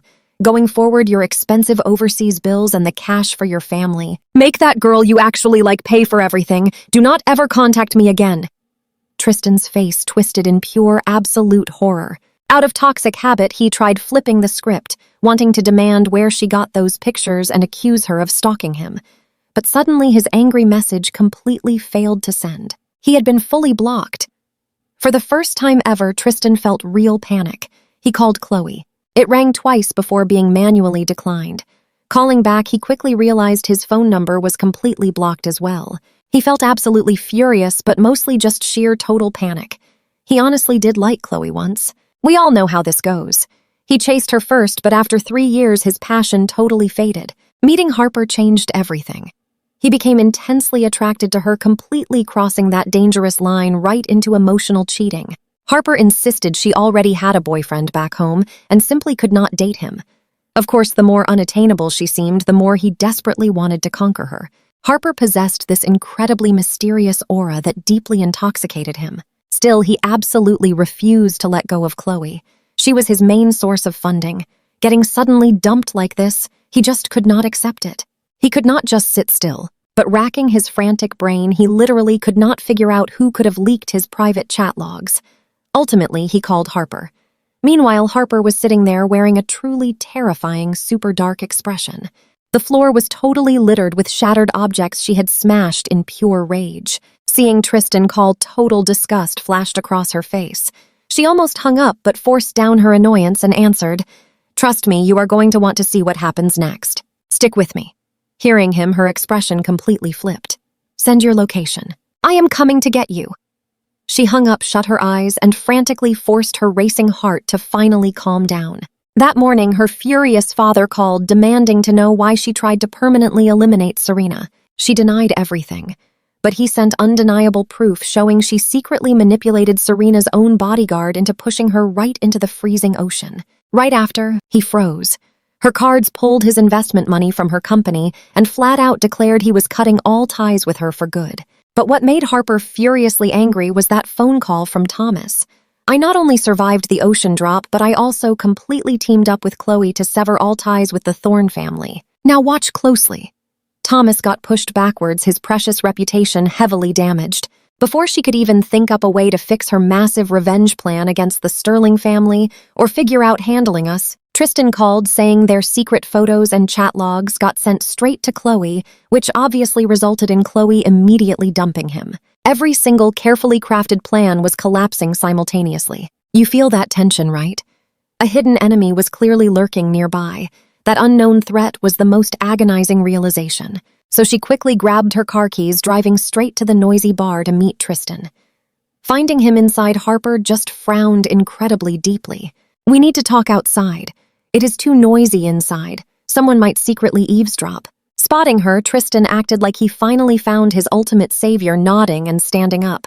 But after drinking way too much alcohol, his vision went totally blurry, making him stumble forward and crash directly into Harper's arms. Feeling an intense wave of pure disgust, she forcefully shoved him away but still barely managed propping him up from falling down. Suppressing her intense irritation, she quickly snapped at him to be careful. In that chaotic second, they looked exactly like a passionate couple, and someone hidden nearby snapped the perfect photo. Tristan finally steadied himself, following Harper to her car. She cut right to the chase. "Show me those messages Chloe sent you." Tristan handed over his phone. Seeing those pictures and chat logs, Harper's face completely mutated. Could someone have secretly photographed your phone chats? Tristan shook his head.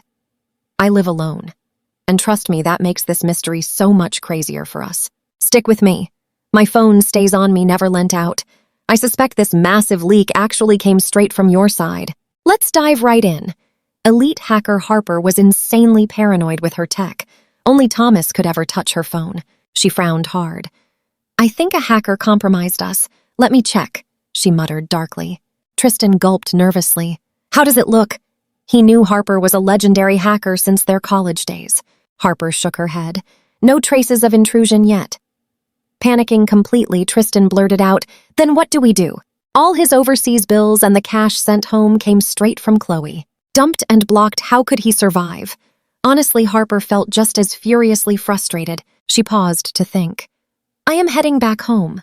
What about you? Her original twisted master plan utterly ruined. Serena and her mom lock her dad in a facility and aggressively seize the entire Sterling family fortune, believing it was totally hers. She basically wanted to push her dad over the edge to avenge herself and her mom. But before she could even start, her cover blew completely. The Sterling family kicked her out cold. Her father totally disowned her, and all her endless financial support vanished into thin air. Now watch closely. With nothing left to lose, she wanted to return and completely shatter the Sterling family. Tristan dreaded facing his rich old friends in his current pitiful state. You go back first. Let me think. Harper smoothly hid her sheer impatience. Fine, I will take you back home. If Chloe calls or anything weird happens, tell me instantly. Tristan nodded and headed inside. Harper instantly booked a flight for 3 days later. Meanwhile, I easily smashed her brand new firewall. I found out she met Tristan. Just like I predicted, she was desperately rushing back to our country. I closed the browser tab and chuckled softly. Harper totally thought she was an apex predator hacker playing God, manipulating everything and messing with lives without ever facing a single consequence. But this time I was going to make her feel the absolute panic of being totally controlled and played like a fool. I refused any bank cards from the Thorne family and even rejected the one my sister offered me. Since Serena and I were not official yet, using her cash felt wrong. College started soon, so I needed money. I hopped on a freelance site, grabbing some elite translation gigs. Boom, I easily made over 10,000 yuan right away. Then I took another job building a custom firewall. You see where this is going, right? Watching me code. Serena realized my hacking skills absolutely crushed Harper's. She casually dropped, My company needs to rebuild our entire firewall system. Would you be interested? Knowing Harper secretly hacked the Sterling networks, she desperately wanted a secure new system. She just hadn't found anyone with the God-level skills to do it yet. Watching me work, a brilliant idea sparked in her head. First, her company actually needed it. Second, it gave her the perfect excuse to visit me constantly. I stopped typing and smirked. Are you trying to recruit clients for me? Her eyes crinkled happily. You earned it. Having a cyber genius like you build our firewall would be a massive honor.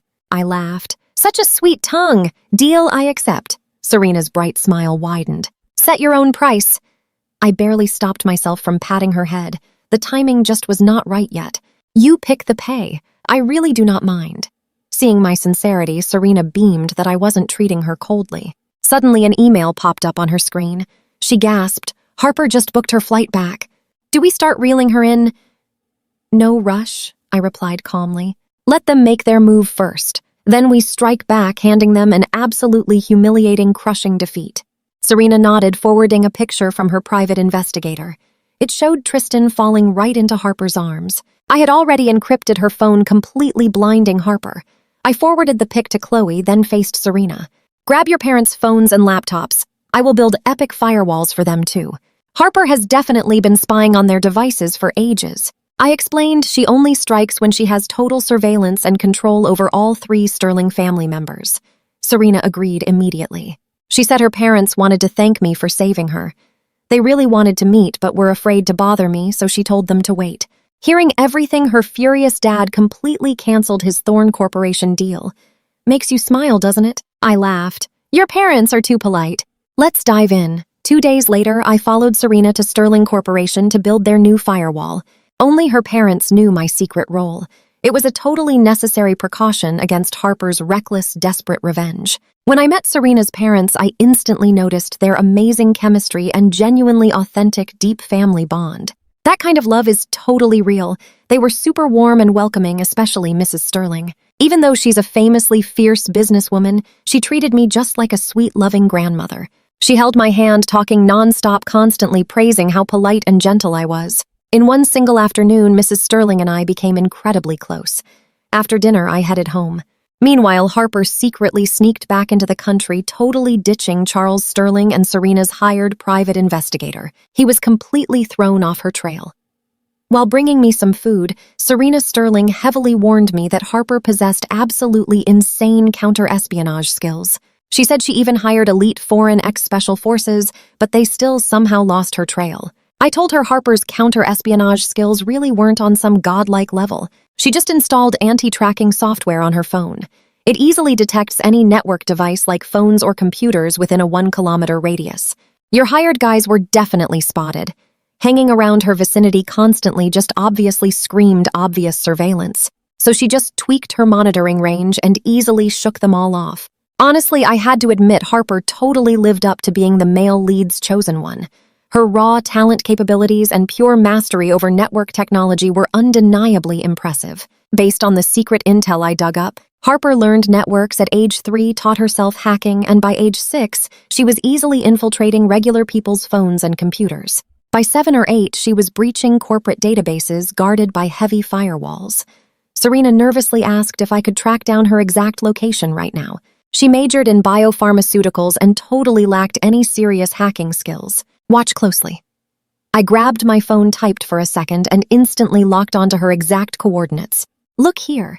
She secretly moved into a place under her own name. Serena checked and realized she bought this apartment 2 years ago before going abroad using her dad's money. If she acts so arrogant and high and mighty, why is she still spending the Sterling family's cash? Her mother obviously trapped my dad, making him a total victim too. Yet she somehow dumps all her toxic resentment onto our family. My dad raised her for over 20 years for absolutely nothing.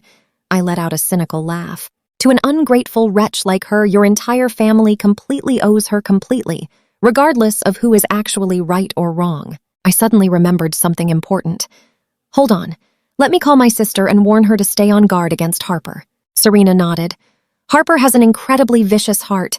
Your sister really needs to be careful. We both know what comes next. I called Chloe Thorne, warning her that Harper sneaked back in. Then I asked if she transferred Tristan Hayes his monthly living expenses yet. She replied she hadn't, saying if they hadn't broken up, she was going to send it next week. I thought about it for a quick second. Better prepare yourself mentally. Next month, he might come crawling right back. I definitely looked into Tristan. He lived a ridiculously extravagant lifestyle abroad, splurging on absolute luxury brands for food, clothes, and travel. Every single penny she sent every month was entirely squandered by him. His family also scraped together every last cent to open a small medical company banking entirely on the Thorne family for their financial support. Since Chloe finally cut ties with the Thorne family, his family's grandmaster plan completely shattered, leaving all their investment capital completely stuck. So it's highly likely he'll try leeching off her again. Chloe just scoffed loudly over the phone, asking if I thought she was an idiot. Don't worry, I won't even give him the time of day. Then she suddenly remembered something else. Oh, by the way, are you still participating in that new medical equipment exhibition at the end of the year? I remember you starting a new implant project at the Thorne Corporation and giving the blueprints to the R&D department. Can you still get them back? I smiled cryptically. I'm definitely participating, and no, I definitely won't be getting those blueprints back. Thomas Thorne just returned to the country and simply doesn't have enough time to design a brand new product. The Thorne Corporation will undoubtedly put him in charge of that implant project. Chloe sounded super frustrated, asking if that wasn't just letting Thomas reap the benefits. I just smirked. I want him to reap those benefits, and then I am going to utterly crush him. Let him use my technology to proudly represent the Thorne Corporation at the exhibition. I'll make sure that tech fails absolutely spectacularly. Trust me, you and I are going to absolutely love watching Thomas and the Thorne family panic, trying to explain that massive disaster to their board of directors. Just like my previous life. Stick with me here. I skipped the ocean dive and rolled right back to the Thorne family. Grandpa Thorne, Arthur, and Beatrice begged me. Meanwhile, Thomas acted like a total saint, inviting me right back to the company to finish his project. But boom, results drop and the credit magically goes straight to Thomas.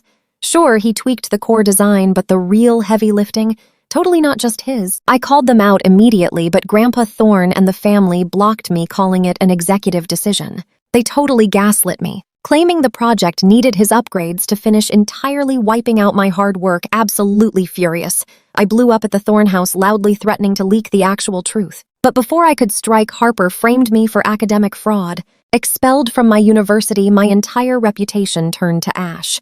That kicked off my absolute nightmare. Sure, Harper looked like the mastermind, but Thomas was 100% pulling the strings from the shadows.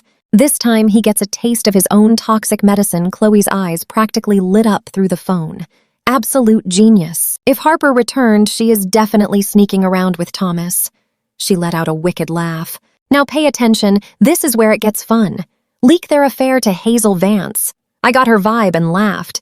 Just wait a bit. Telling Hazel right now ruins the fun. Chloe looked confused. I explained, wait until Thomas officially breaks his engagement with Hazel. Then boom, we drop the bomb.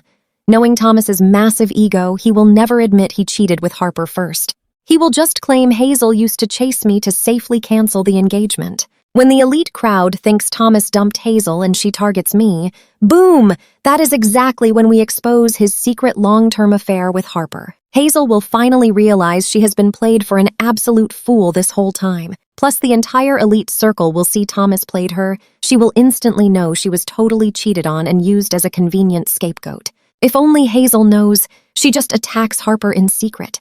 To protect her precious pride, she would hide it from the entire elite circle. Hazel is super petty, narrow-minded, and totally obsessed with power. She mostly likes Thomas just to secure a strong Thorne family alliance and lock down her Vance family heir status. Trust me, Hazel is absolutely no joke. When Thomas vanished, she immediately pivoted to chasing after me. If high society discovers Thomas canceled the engagement using her as a shield while secretly sleeping with Harper, everybody will know she got totally scammed and humiliated. Hazel will not swallow that massive humiliation. She will shift every ounce of hatred directly onto Thomas. Despite liking him, she will not be able to resist going scorched earth on both him and Harper. You saw this coming, right? Thomas must fight back, and with Harper joining in, it becomes a phenomenally entertaining circus. Hearing my flawless breakdown, Chloe actually gasped in pure admiration. So Hazel loses major face, and Thomas's cold, noble, untouchable golden boy persona, it completely shatters into pieces. She praised me, calling her little brother a mastermind. I chuckled. Know yourself and your enemy and you win 100 battles. Chloe got curious. When exactly will Thomas cancel his engagement? If he drags this out, will we wait forever for the drama? I smiled. Do not worry, he will cancel everything within a single month. Never forget Harper is back. She is a total yandere. She absolutely refuses to let her man stay publicly engaged to another woman. Chloe rubbed her chin thoughtfully. But Harper's attack on Serena got exposed, so she definitely cannot inherit the Sterling family anymore. Status-wise, she is totally inferior to Hazel, the Vance heir. Would Thomas actually cancel it for her if he wanted to? He would have done it the second he returned. Why delay it until now? I smirked.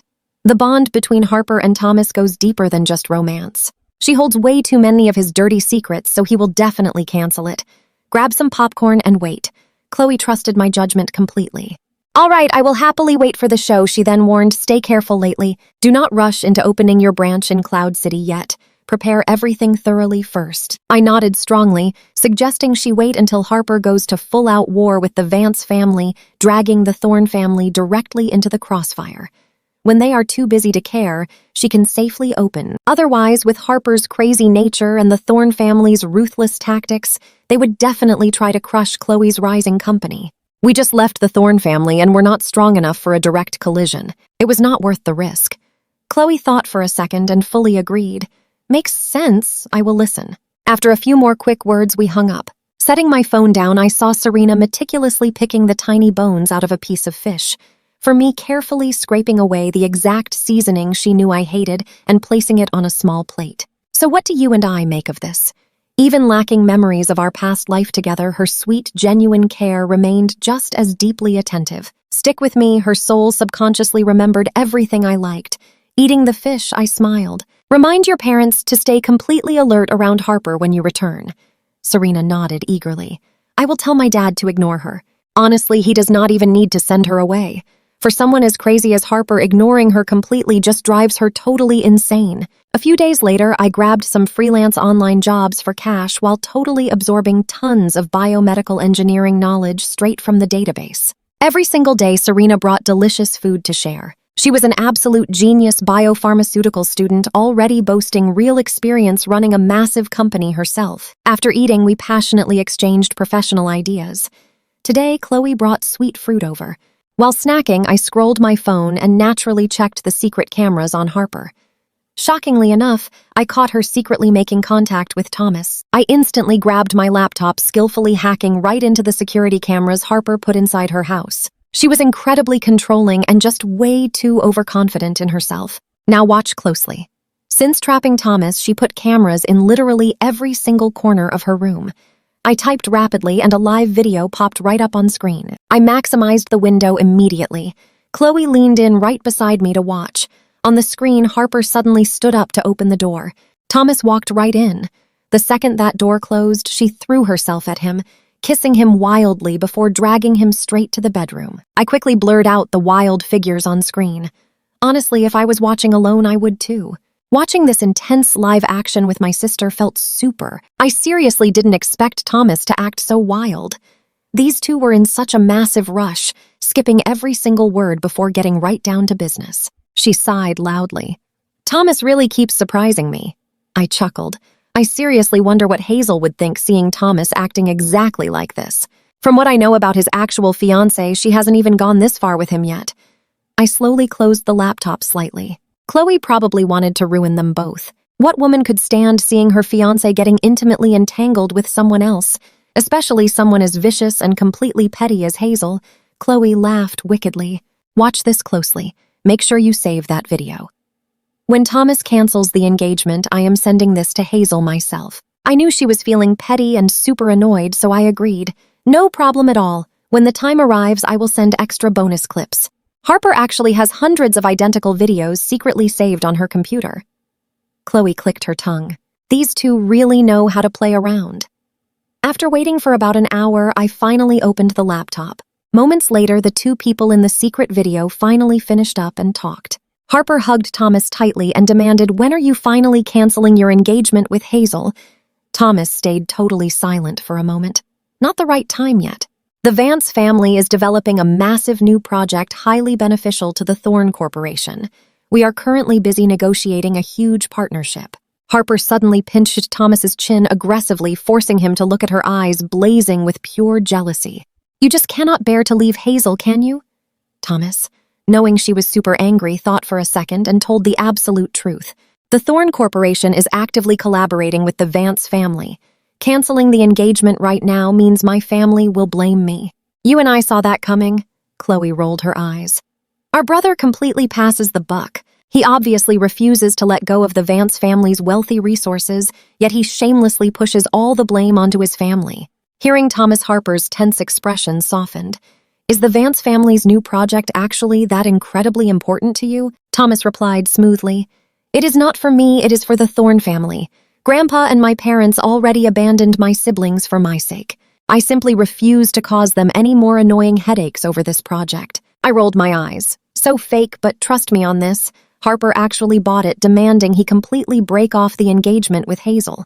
You and I are jumping into some wild drama. She promised to snag those blueprints, literally doing whatever it took. Thomas totally knew how capable she was. He just smirked and replied, sending those over will not magically save the Thorn family. Our business does not do biopharmaceuticals. We completely lack the staff and high-tech equipment. He secretly planned to mash her stolen tech into the brand-new implant project I originally designed.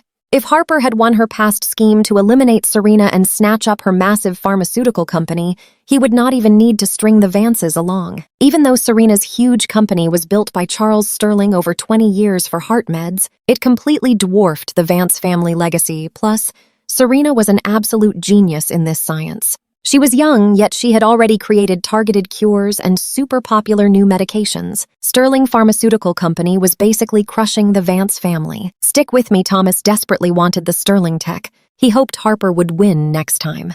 Her eyes flashed with pure anger. Failing her last plan caused a massive domino effect of ruined schemes. She paused for a second, then smirked. I will just take over the Vance family for you. Whatever partnership you desire, I will make it happen right now. Thomas. My patience is wearing incredibly thin. I am back in town and I absolutely refuse to hide my true identity any longer. I want to stand beside you proudly. Let everyone know you belong to me, she added with a dark, chilling tone. If not, who knows what I will do? Her bold threat was totally crystal clear. Thomas had to cancel his engagement immediately. He fully understood Harper's totally wild, crazy obsession. He wrapped an arm around her waist. I want to be public too. Give me a few days to cancel it. Harper's plan to steal the Vance family was honestly genius. Even though Hazel was the true heir, she held zero real power. Could she compare to Harper as CEO? Harper smirked, whispering in his ear. I will wait for you. Now watch closely. They started round 2, but I shut the video off. I got the juicy facts. We really do not need to see the rest. Chloe looked completely grossed out. I gotta admit, those two are a match made in pure chaos. She asked with serious doubt, can Harper actually steal the Vance family just for Thomas? I looked right at her, totally and absolutely confident. Oh, she definitely can. To ruin Hazel, Harper hacked into the Vance family network systems a few years back. She can totally twist their core dataset wild traps to break supply chains and completely crash their stocks. Then she will swoop in, buying up everything. Combine that with all the secret shares she has been quietly collecting over the past few years. Renaming the Vance family to Sterling will be totally easy. The Vance family was her ultimate goal. I paused dramatically. She used this exact strategy to ruin a massive foreign company just like the Vance family and absorbed it all right into her own pockets. Fearing the foreign authorities might catch on, she only pulled this trick once and completely stopped. But now she is back, and the Vance family is her top target. Even though she hated Harper, Chloe had to respect those insane hacker skills. Her scheming is honestly terrifying. No wonder she easily seduced Thomas. She smiled, ready for the chaos. I cannot wait. You feel that tension, right? I smirked. I am really looking forward to all this. First day of the university semester, and Serena drove over early just to pick me up. We both went to Jing University. I was a junior, she was a senior. Seeing my heavy suitcase, she asked, "Are you moving into the dorms?" I nodded happily. I am starting a massive school project and will practically live in the lab. Dorm life is way easier. Serena asked the new implant project. She heard me tell Chloe about the big end-of-year medical exhibition. I grinned. Nope, not the implant. That barely takes time. The blueprints are already mapped out inside my head. I actually want to build a heart rehab device. Serena had a congenital heart condition. Without any better medical technology treating her, she probably would not make it past 30. I absolutely refused to let the woman I loved fade away young. In this life, we are growing old together. Hearing this, Serena's beautiful eyes widened, totally unable to hold back. Are you really doing all this for me?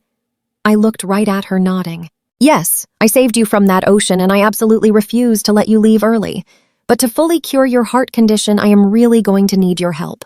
I explained how in my original world, this disease was practically nothing.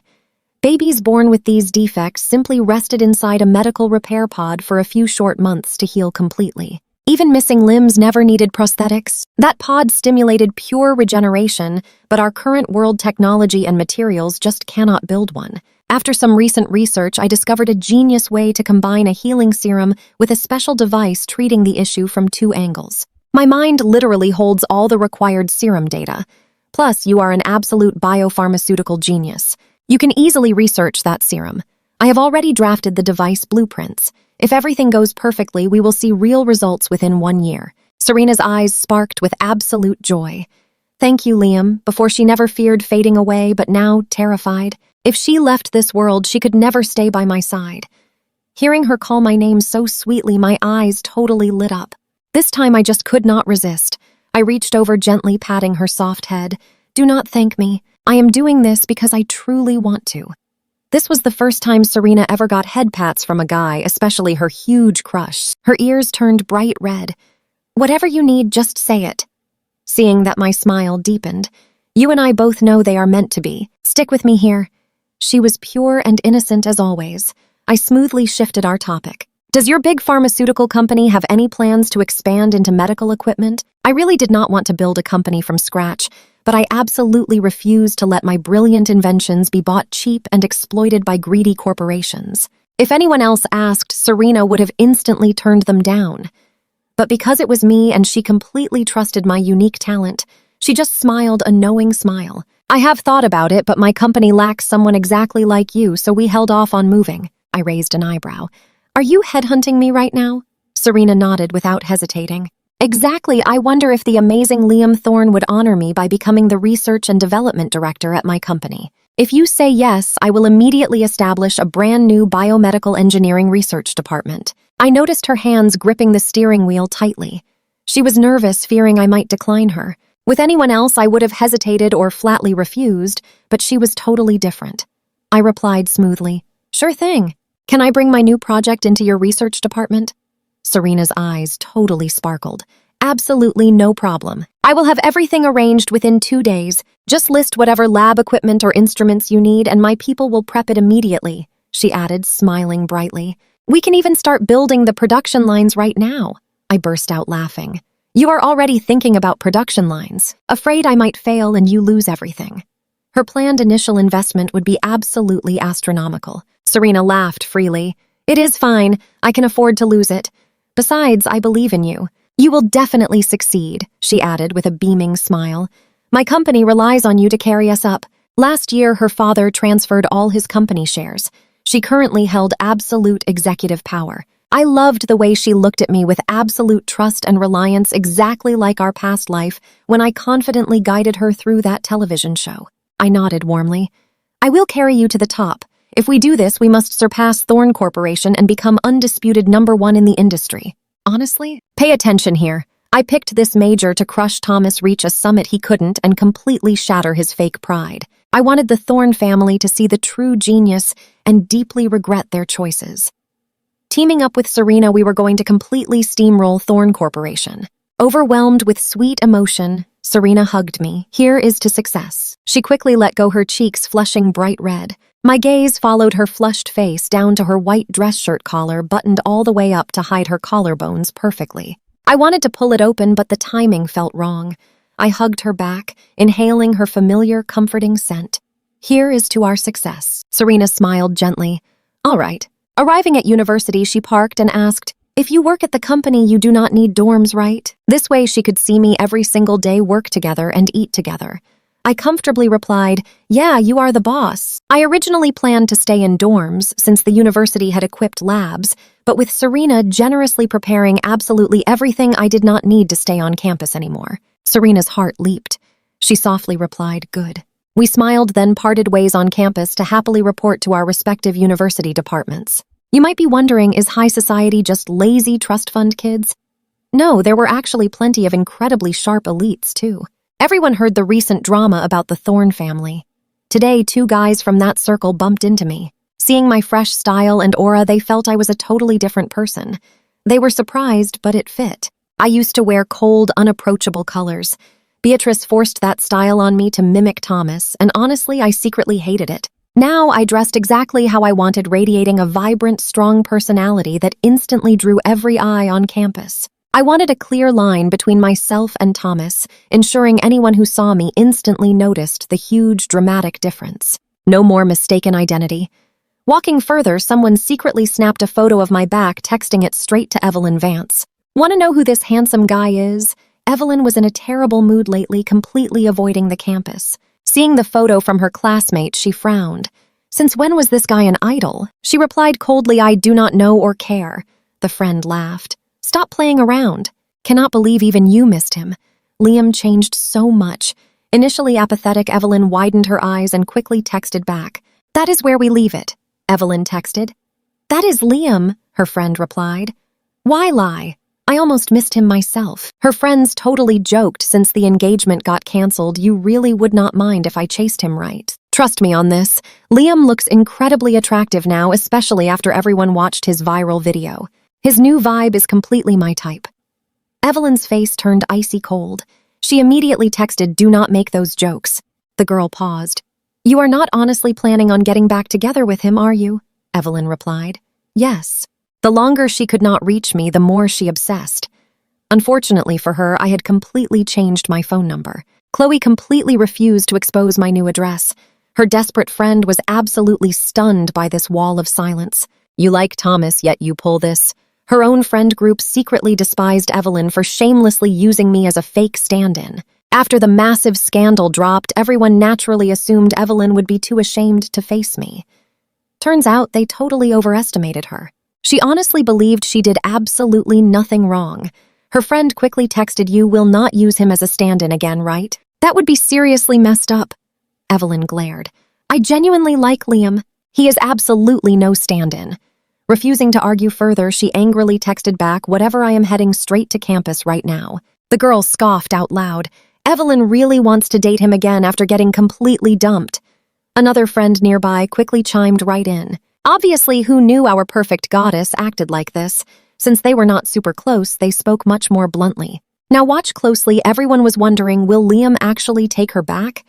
If he does, I would honestly completely look down on him. Even as Evelyn's friends, they totally sided with me, practically praying I would finally hold my ground. One friend smirked, considering how ruthlessly he cut off the Thorne family. Definitely not. If he crawls back to her, I will despise him too. To go from wealthy heir to a pathetic fake stand-in, left stranded in danger, then agreeing to return. That would be utterly pathetic, completely destroying the powerful, decisive image I firmly built in that viral video clip. They immediately leaked the juicy gossip to their massive group chat. I had drastically changed, and Evelyn desperately wanted to win me back. The whole group agreed if I actually took her back, they would be incredibly disappointed. The chat exploded with wild bets on my decision, urging everyone at Jing University to monitor this dramatic situation very, very closely. Over in my major's classroom, most students had arrived. Thanks to the Cliff incident, the fake stand-in drama, and cutting off my family, the entire university knew my wild story perfectly. You and I totally agree, right? Seeing my epic glow-up just made sense. Who wants to stay a pathetic stand-in forever? An old classmate I was pretty close with waved, smiling brightly. Liam, I am so glad you are okay. I was totally worried sick. They once thought Evelyn was a perfect goddess. Now they purely despised her, firmly thinking her actions were absolute garbage behavior. I smiled warmly. Thanks, man. Two other friendly guys also quickly walked over to chat. Everyone was super tactful, actively dodging the stand-in or family drama entirely. Before, I was always gentle and incredibly helpful, easily earning everyone's goodwill around the campus. However, a few fake people who used to constantly kiss up now totally pretended I did not even exist. They only wanted to use me for getting lucrative jobs at Thorne Corporation, a massive top-tier company, right after they finally graduated with their specialized degrees. People either joined a research lab or a giant corp like Thorne, but they never mocked me. The campus environment was still relatively pure compared to the cruel outside world. I could not care less.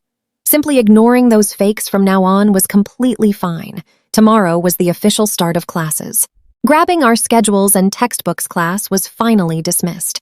I walked downstairs, just casually chatting with my two good friends. The second I stepped outside, Evelyn aggressively marched right toward me from across the campus courtyard. She was a top university goddess. Everyone perfectly knew we used to playfully date and were officially engaged. Now, fully knowing this crazy stand-in drama and her abandonment, everyone totally assumed we were completely finished. You are going to love this next part. Spotting Evelyn, eager students slowed down, hungry for drama. I wasn't shocked. My sneaky photo got sent straight to her. I glanced at her, pretending she was totally invisible, tightly gripping my heavy books, keeping a steady pace alongside my friends. Evelyn absolutely froze in shock. Even though she saw the photo of my back, she never expected my entire vibe and aura to change this drastically in person. Watching me totally ignore her existence, she felt a sharp pang of deep frustration. She quickly stepped up, blocking my entire path with a hard stare. "We need to talk." I simply raised an eyebrow. "I have absolutely zero to say to you, Senior Vance." Wrongly thinking I was just angry, she forced patience. "Let me explain everything. Just give me 5 minutes, please." I coldly shook my head. "No, Evelyn, in case you forgot, we officially canceled our engagement. Let me boldly remind everyone right now," turning to the hungry crowd of onlookers, I loudly declared a week ago, I proactively dumped and canceled my engagement to Senior Vance. Stick with me here. We officially have zero relationship. Everyone witnessed this. Evelyn never expected me to pull a stunt like this. Her face totally froze, feeling those drama-hungry, contemptuous stares from the entire crowd. She instantly felt a massive flash of anger. This was the first time she suffered public humiliation. But knowing she was entirely wrong, she took a deep breath, looked right at me, and said, "I am truly sorry for everything before. I didn't just see you as a stand-in. I genuinely like you." Showing her fake sincerity, she declared loudly, "I want you to forgive me. Please give me one more chance." I simply let out a cynical laugh. "The person who abandoned me and let me fall that day. Wasn't that you? And now you claim you genuinely like me so much. That is literally the funniest joke I've ever heard." I stepped forward, closing the distance, my aura turning icy. "Furthermore, even if you suddenly had an epiphany and realized you like me so, what if you actually like me? Must I give you a chance? Are you sleepwalking? I'm incredibly lucky I saw your true colors in time and kicked you to the curb. Why on earth would I dig through the trash to pick you back up?" For basic politeness and to stop her from constantly harassing me further, I gave my absolutely final, clear answer. "I will not forgive you, and I give you 0 chances. I've said this before. If we meet again, we are complete strangers. That is my answer." Evelyn's face underwent a dramatic shift. Hearing my mercilessly sarcastic words, she stared right into my eyes, stunned. She found 0 warmth or closeness from before, only pure icy detachment. It proved I meant every single word. Suddenly, a sharp pain radiated through her chest. She felt utterly humiliated and heartbroken. Looking at my indifferent gaze, she was speechless. "Now pay attention here." Serena walked over. Right then, the crowd literally gasped, wondering what she was doing here. Serena walked straight up to me and asked, "Are you done?" I smiled warmly at her. "All done. Let's go." Evelyn saw the video of me cutting ties, knew Serena bravely saved me, and knew she happily accompanied me to the Thorn Mansion before. Seeing Serena's protective attitude toward me, Evelyn's face turned black. Ever since entering Jing University, she and Serena were called the 2 goddesses of the biology department. They were always constantly compared. In looks, Serena was the undeniable campus belle. In family background, the Starings crushed the Vances. In academics, Serena was always #1, leaving Evelyn permanently in 2nd place. But since Serena was cold and rarely socialized outside class, she was less popular than Evelyn. Evelyn had always viewed Serena as her biggest rival. Desperate to win, she never expected Serena to target her man. "You saw that coming, right?" Evelyn stepped forward, blocking my path again. "Liam, I have thought a lot over the past few days. I am absolutely certain I don't see you as a stand-in. You and your brother differ." "Liam, I haven't finished." Serena's face turned to pure ice as she ruthlessly cut her off. "A good dog never blocks the road."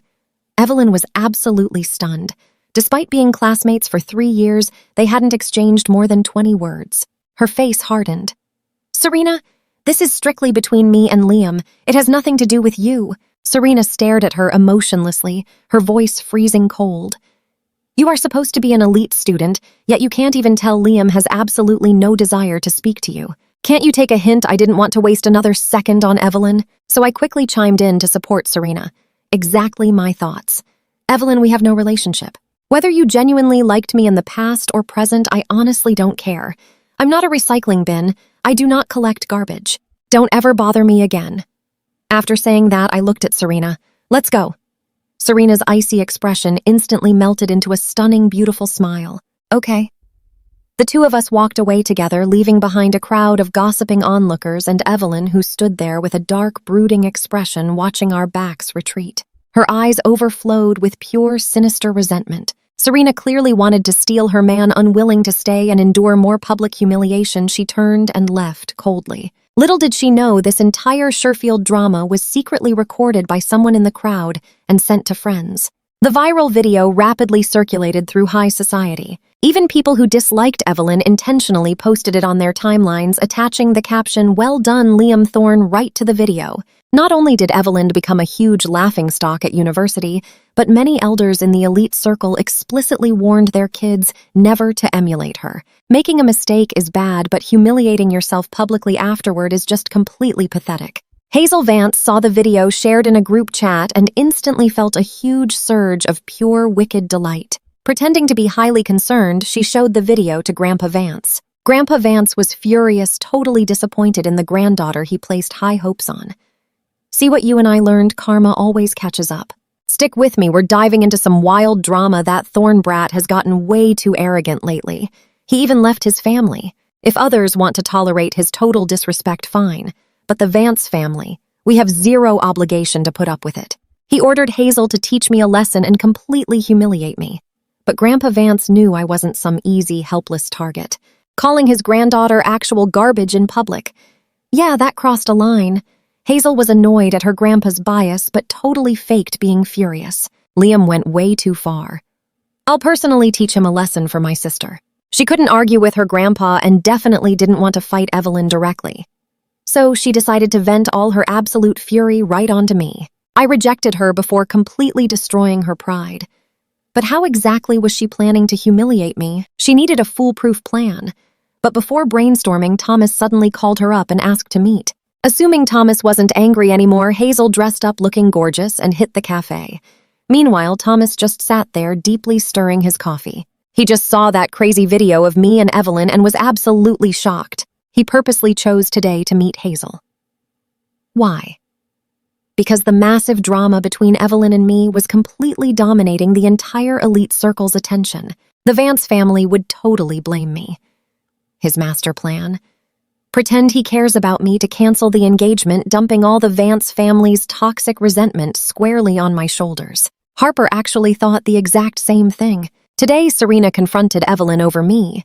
Tomorrow, Hazel might just confront me directly. If both sides fought until they completely crashed, Harper could easily swoop right in and steal either the Vance or the Sterling family. Watch closely, this was the perfect time to cancel the engagement.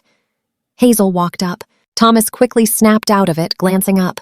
She was pretty sure, but her overall vibe was leagues behind Harper. Honestly, she couldn't even truly compete with Evelyn. Thomas went straight to the point, his voice totally ice-cold. Hazel, let's cancel the engagement. Her sweet, affectionate smile instantly froze. What did you just say? Thomas sighed. I'm sorry. I simply can't be with you when you hold someone else in your heart. Hazel was left completely bewildered. Someone else. Since when I've always loved you, she genuinely liked Thomas and definitely wasn't messing around on the side. Thomas flipped the script flawlessly. I know you're pursuing my little brother. Panicking, Hazel hurriedly tried explaining. I only chased him because I missed you. He was intentionally dressing exactly like you just to seduce me. I admit I briefly considered using him as a stand-in, but I felt super guilty toward you and stopped. Absolutely nothing happened between us. You can't misunderstand me, Thomas sneered coldly. Regardless, it still makes me feel incredibly uncomfortable. I simply cannot accept this. I'm canceling our engagement. If we got married, this would always be a huge thorn in my side. We'd never be happy. It's much better if we just break up peacefully. Hazel never expected Thomas to use this lame excuse to break off their engagement. She desperately didn't want it canceled and quickly grabbed his hand. Thomas, I swear there is absolutely nothing between Liam and me. Before she could even finish, Thomas yanked his hand away, purposely knocking his coffee straight onto her clothes. He stood there acting completely arrogant and righteous. The more you act like this, the more completely disgusted I feel. My own fiancé chased after my little brother and got totally entangled with him. I can't stomach it. I came here today just to announce the cancellation. Whether you agree or not, the result stays exactly the same. Hazel was always super submissive to him, so he felt zero need to be gentle. The colder and more self-righteous he acted, the guiltier Hazel would feel. Then she'd perfectly redirect all her absolute fury right onto me, especially since leaving the Thorne family made me an incredibly easy revenge target. Lines delivered, Thomas just walked away. Can you believe this? By the time Hazel processed everything, he completely vanished. Her face turned pitch black. She snatched a napkin, violently wiping the coffee straight off her face and clothes. Gritting her teeth, she hissed, Liam Thorne, it's you again, just you wait. Moments later, she furiously stormed out of the cafe. Meanwhile, in a drink shop across the street on the upper floor, Harper sat silently staring at the phone on her table. She actually planted a hidden camera in that cafe, perfectly capturing the entire conversation on video. She was extremely satisfied with exactly how Thomas handled it. But what she totally didn't realize, precisely because she installed that hidden camera, I also easily obtained the video of Thomas and Hazel's little conversation. When I opened my laptop to watch the video, Serena was sitting right next to me. After watching it, she frowned deeply. Thomas is incredibly skilled at twisting the truth and dumping all the blame right onto you. She was seriously growing to despise Thomas more every day. Honestly, if I hadn't insisted on handling it myself, she would have already crushed the Thorne family.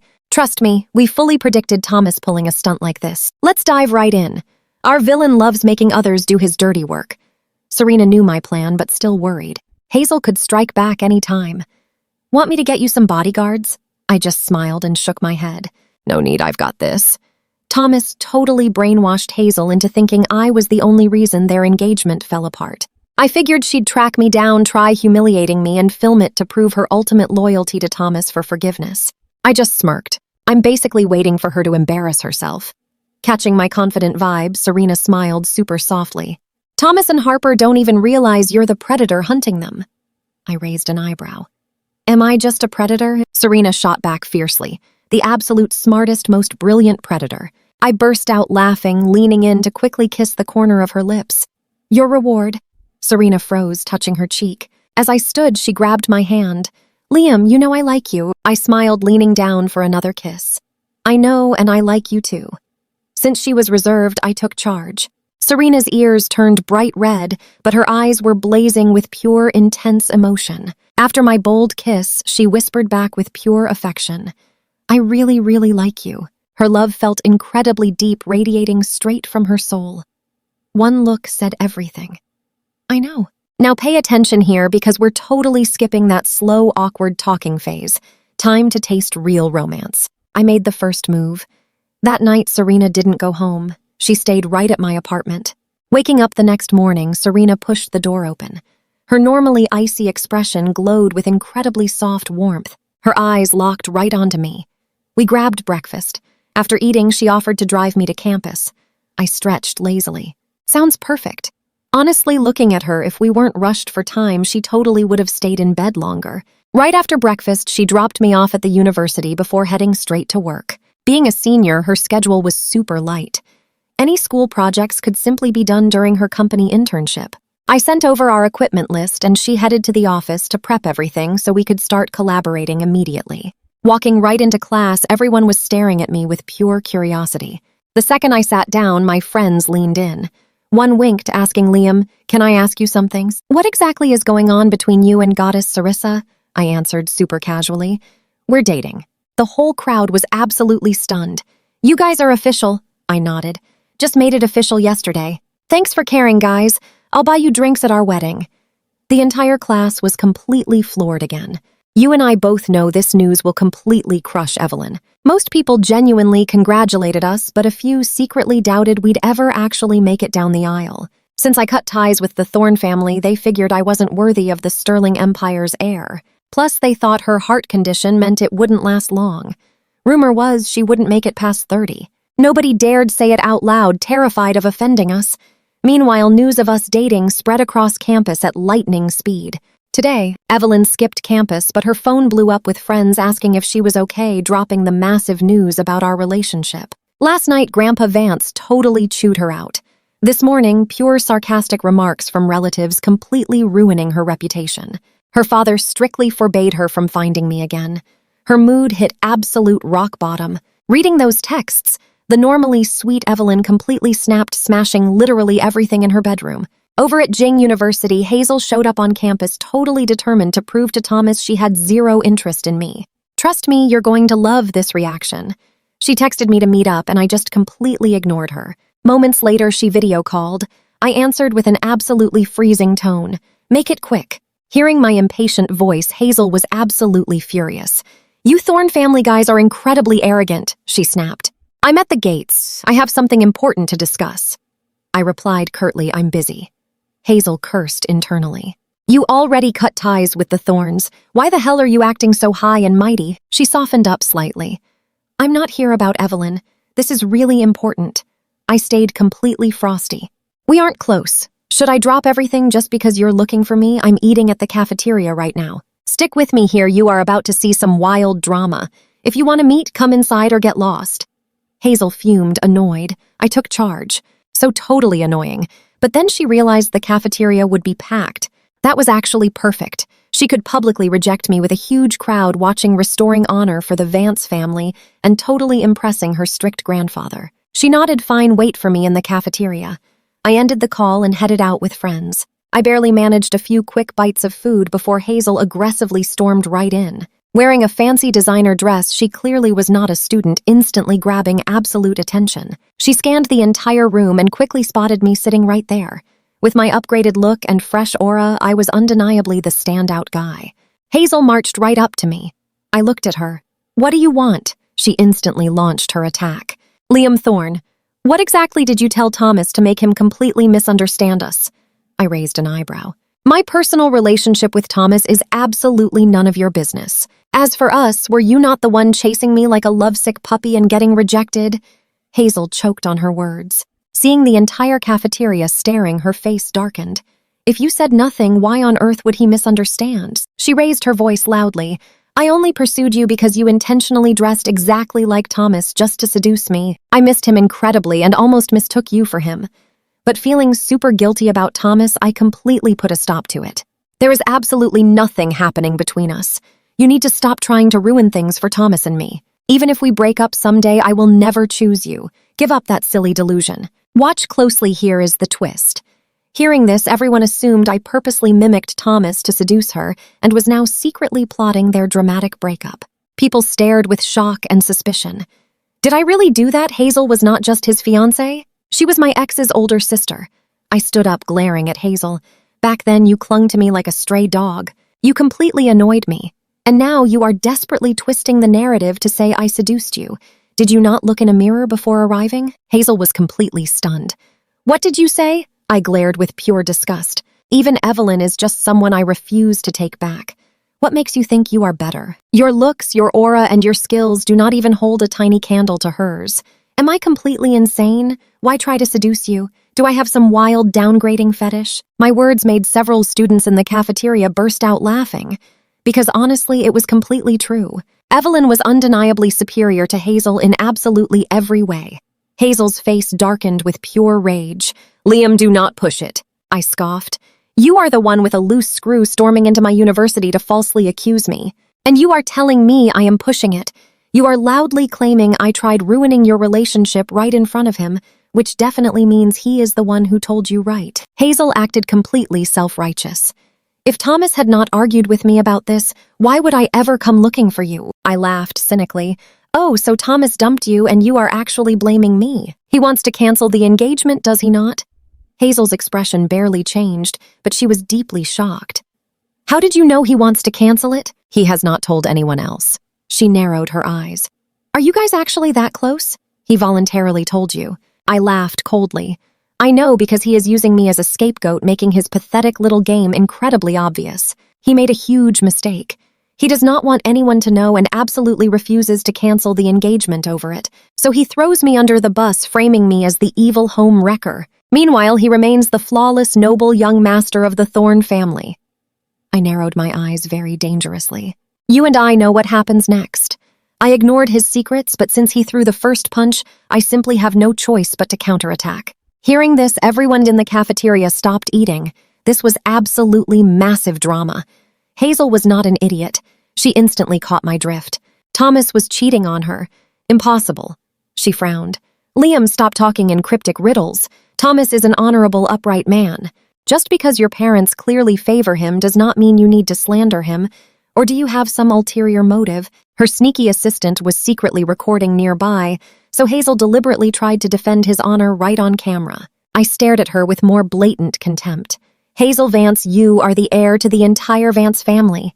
Are you really this incredibly clueless? Not only have you been played for an absolute fool all these years, being cheated on and used as a convenient weapon, but you are actually volunteering to be his little lapdog." Hazel's face instantly grew completely dark. "What are you talking about? Speak clearly." She had a horrible premonition, but completely refused to believe me. I quickly glanced at her. "That is where we leave it. I never spout nonsense without solid evidence. Let's dive into some epic payback." I pulled out my phone, opened the gallery, tilted the screen so the nearby students could watch, and handed it straight to Hazel. "Someone sent me all these secret photos. While Thomas was supposedly studying overseas, he was actually already cheating on you. 3 years ago, foreign mercenaries never kidnapped or held him hostage. He went with this woman. They lived together, ate together, and traveled everywhere together for 3 whole years. Just look at the pictures. Once you do, you will completely understand why Thomas wants to cancel your entire engagement. He clearly has zero use for a pathetic backup option like you. Hazel stared at me in total shock, grabbed the phone and scrolled through the gallery. Many shots came straight from security cameras, showing real timestamps of Thomas and Harper getting incredibly close, holding hands, passionately hugging and making out. From their younger faces to their current mature looks wearing different outfits in every picture, these moments clearly spanned several years. Hazel's voice shook. You totally photoshopped these, right? I let out a harsh laugh. Hazel, I honestly didn't expect you to be this insanely blind. I will send these to you later. Go hire a professional to check if they are fake. I twisted the knife even deeper. As his fiancée, you haven't even gotten this close, have you? You played his loyal lapdog for years and you still lost out to an illegitimate daughter. Does that finally show you what a complete failure you are? Thomas literally could not care less about you. Hazel glared up with dark, hateful eyes. You did this on purpose, didn't you? I smirked with pure arrogance. Yes, absolutely intentional. Now watch closely. Why does Thomas get to trash my reputation using you to attack me so he can parade his mistress around while I just have to sit back and take it? I added coldly. You guys came after me first. Otherwise, I wouldn't have wasted a single second here. Hazel's face turned completely pale. She knew I was telling facts. For years, she hadn't just been betrayed. She got played like a complete fool. Thomas always acted so perfectly pure right in front of her. She desperately wanted to hold and kiss him, but he always claimed they must wait until their wedding day. Yet these exact photos showed him eagerly kissing another woman. Hazel gritted her teeth. Who is she? She had never seen this girl, but judging by that radiant aura, she was clearly no ordinary person. I quickly snatched my phone back and teased Ask Thomas about it. She screamed out, "Send me the pictures right now." At this point, Hazel had absolutely zero desire to fight me. Her chest heaved with pure rage. She spun around and stormed out super fast, desperate to escape this humiliation and find Thomas. As she rushed toward the exit door, I called out loud, "You were his lapdog forever! I honestly hope that this time around you can actually stand up and act like a real person." Hazel almost tripped over. She whipped her head back, glaring straight at me. "Watch your mouth. Don't cross lines. I know what you're thinking. The audacity, right? You let people use you and now blame me. If you run fast enough, who knows, maybe you will catch them cheating." I laughed out loud, absolutely reveling in her misery. She clearly regretted coming to the cafeteria today. She totally humiliated herself, and now the whole university knew she got completely played by Golden Boy Thomas. She glared at me fiercely one final time. "Just you wait."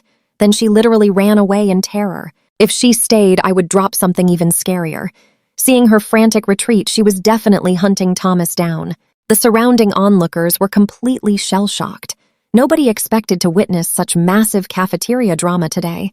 They were absolutely stunned to realize that Senior Thomas, the cold, untouchable campus god, was actually that kind of trash. After she fled, my table mates instantly asked for details. I held nothing back. I ruthlessly exposed Thomas and his filthy secrets. Everyone was disgusted. 3 years ago, no kidnapping. He was just living it up with his mistress while already engaged to Hazel. The guy was absolute peak garbage. Plus, when he finally returned home, he literally forced his own siblings to cut ties and leave forever. He cheated, tried canceling his engagement, and shamelessly blamed his little brother. Anyone who previously admired the brilliant Thomas completely flipped their opinion of him on the spot. Sure, he was talented, but his personality was pure garbage. Nobody likes a two-faced hypocrite.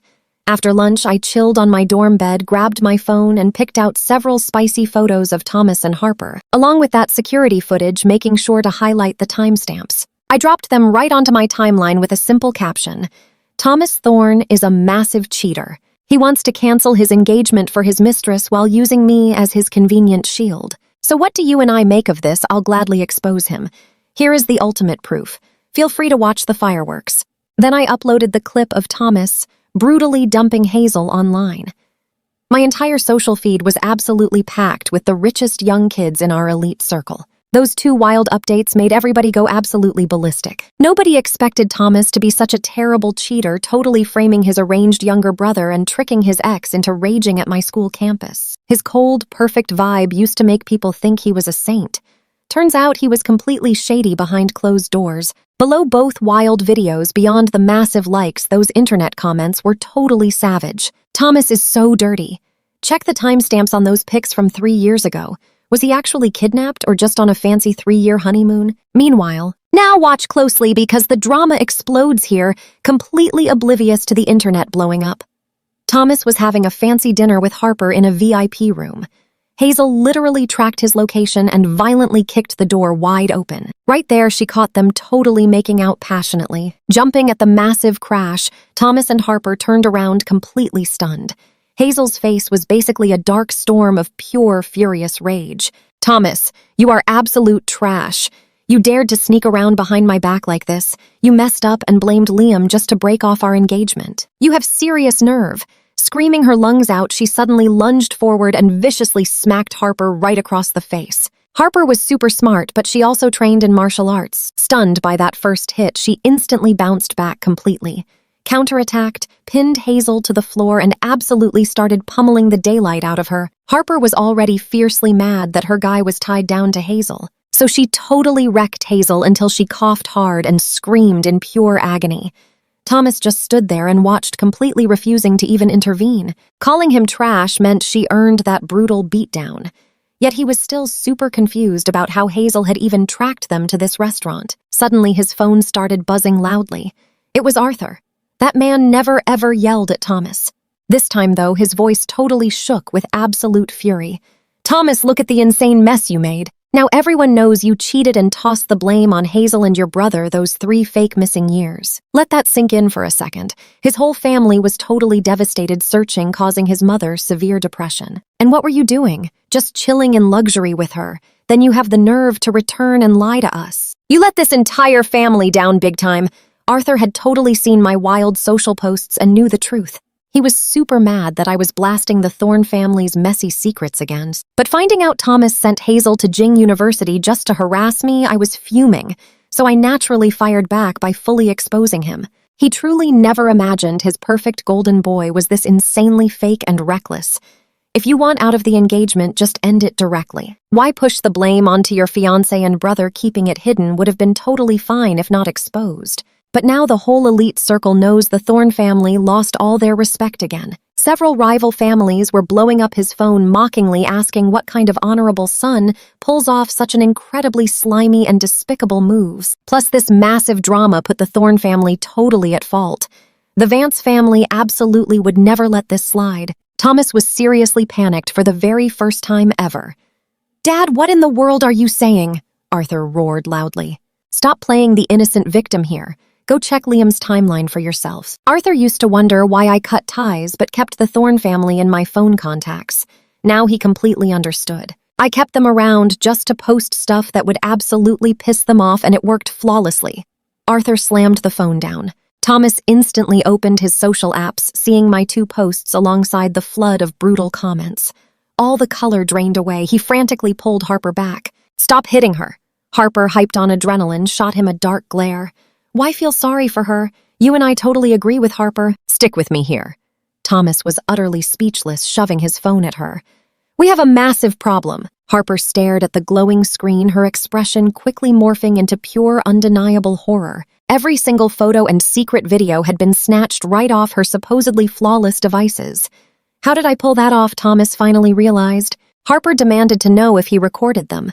He remembered her strange obsession with hiding cameras everywhere, always making him watch their most private moments. At first it made him super uncomfortable, but eventually he actually found it thrilling and just let it happen. He trusted her elite hacking skills completely, truly, believing her digital firewall was totally unbreakable. Harper frowned deeply. "I recorded those, but how does he have them now?" Thomas looked incredibly grim. "I should be asking you, do you have any clue what is happening? My public image is completely ruined. His flawless, carefully built reputation of many years was totally wiped out by my 2 simple posts. Before, when I fell in the ocean and my family chose him, people judged him harshly. Now, reading these comments, absolutely everyone was roasting him alive. His massive ego had been completely stomped into the dirt. Harper was just as furious, desperate to uncover my methods, but she stayed calm, hugging Thomas tightly. "Since it is out there, let us just go totally public." She kicked a groaning Hazel on the floor. "This total loser is not worthy of you anyway. Having real power is what actually matters. Watch closely here. Losing some reputation now means absolutely nothing. Once we reach the very top of society, everyone will completely change their tune. She passionately kissed Thomas right in front of Hazel. Do not be mad. I will solve this mystery and launch a massive counterattack. Thomas was still boiling with rage, but the damage was permanent. He just accepted it. His romantic ties with Hazel were completely shattered, and his powerful family was now incredibly disappointed in him. He had to stick closely with Harper.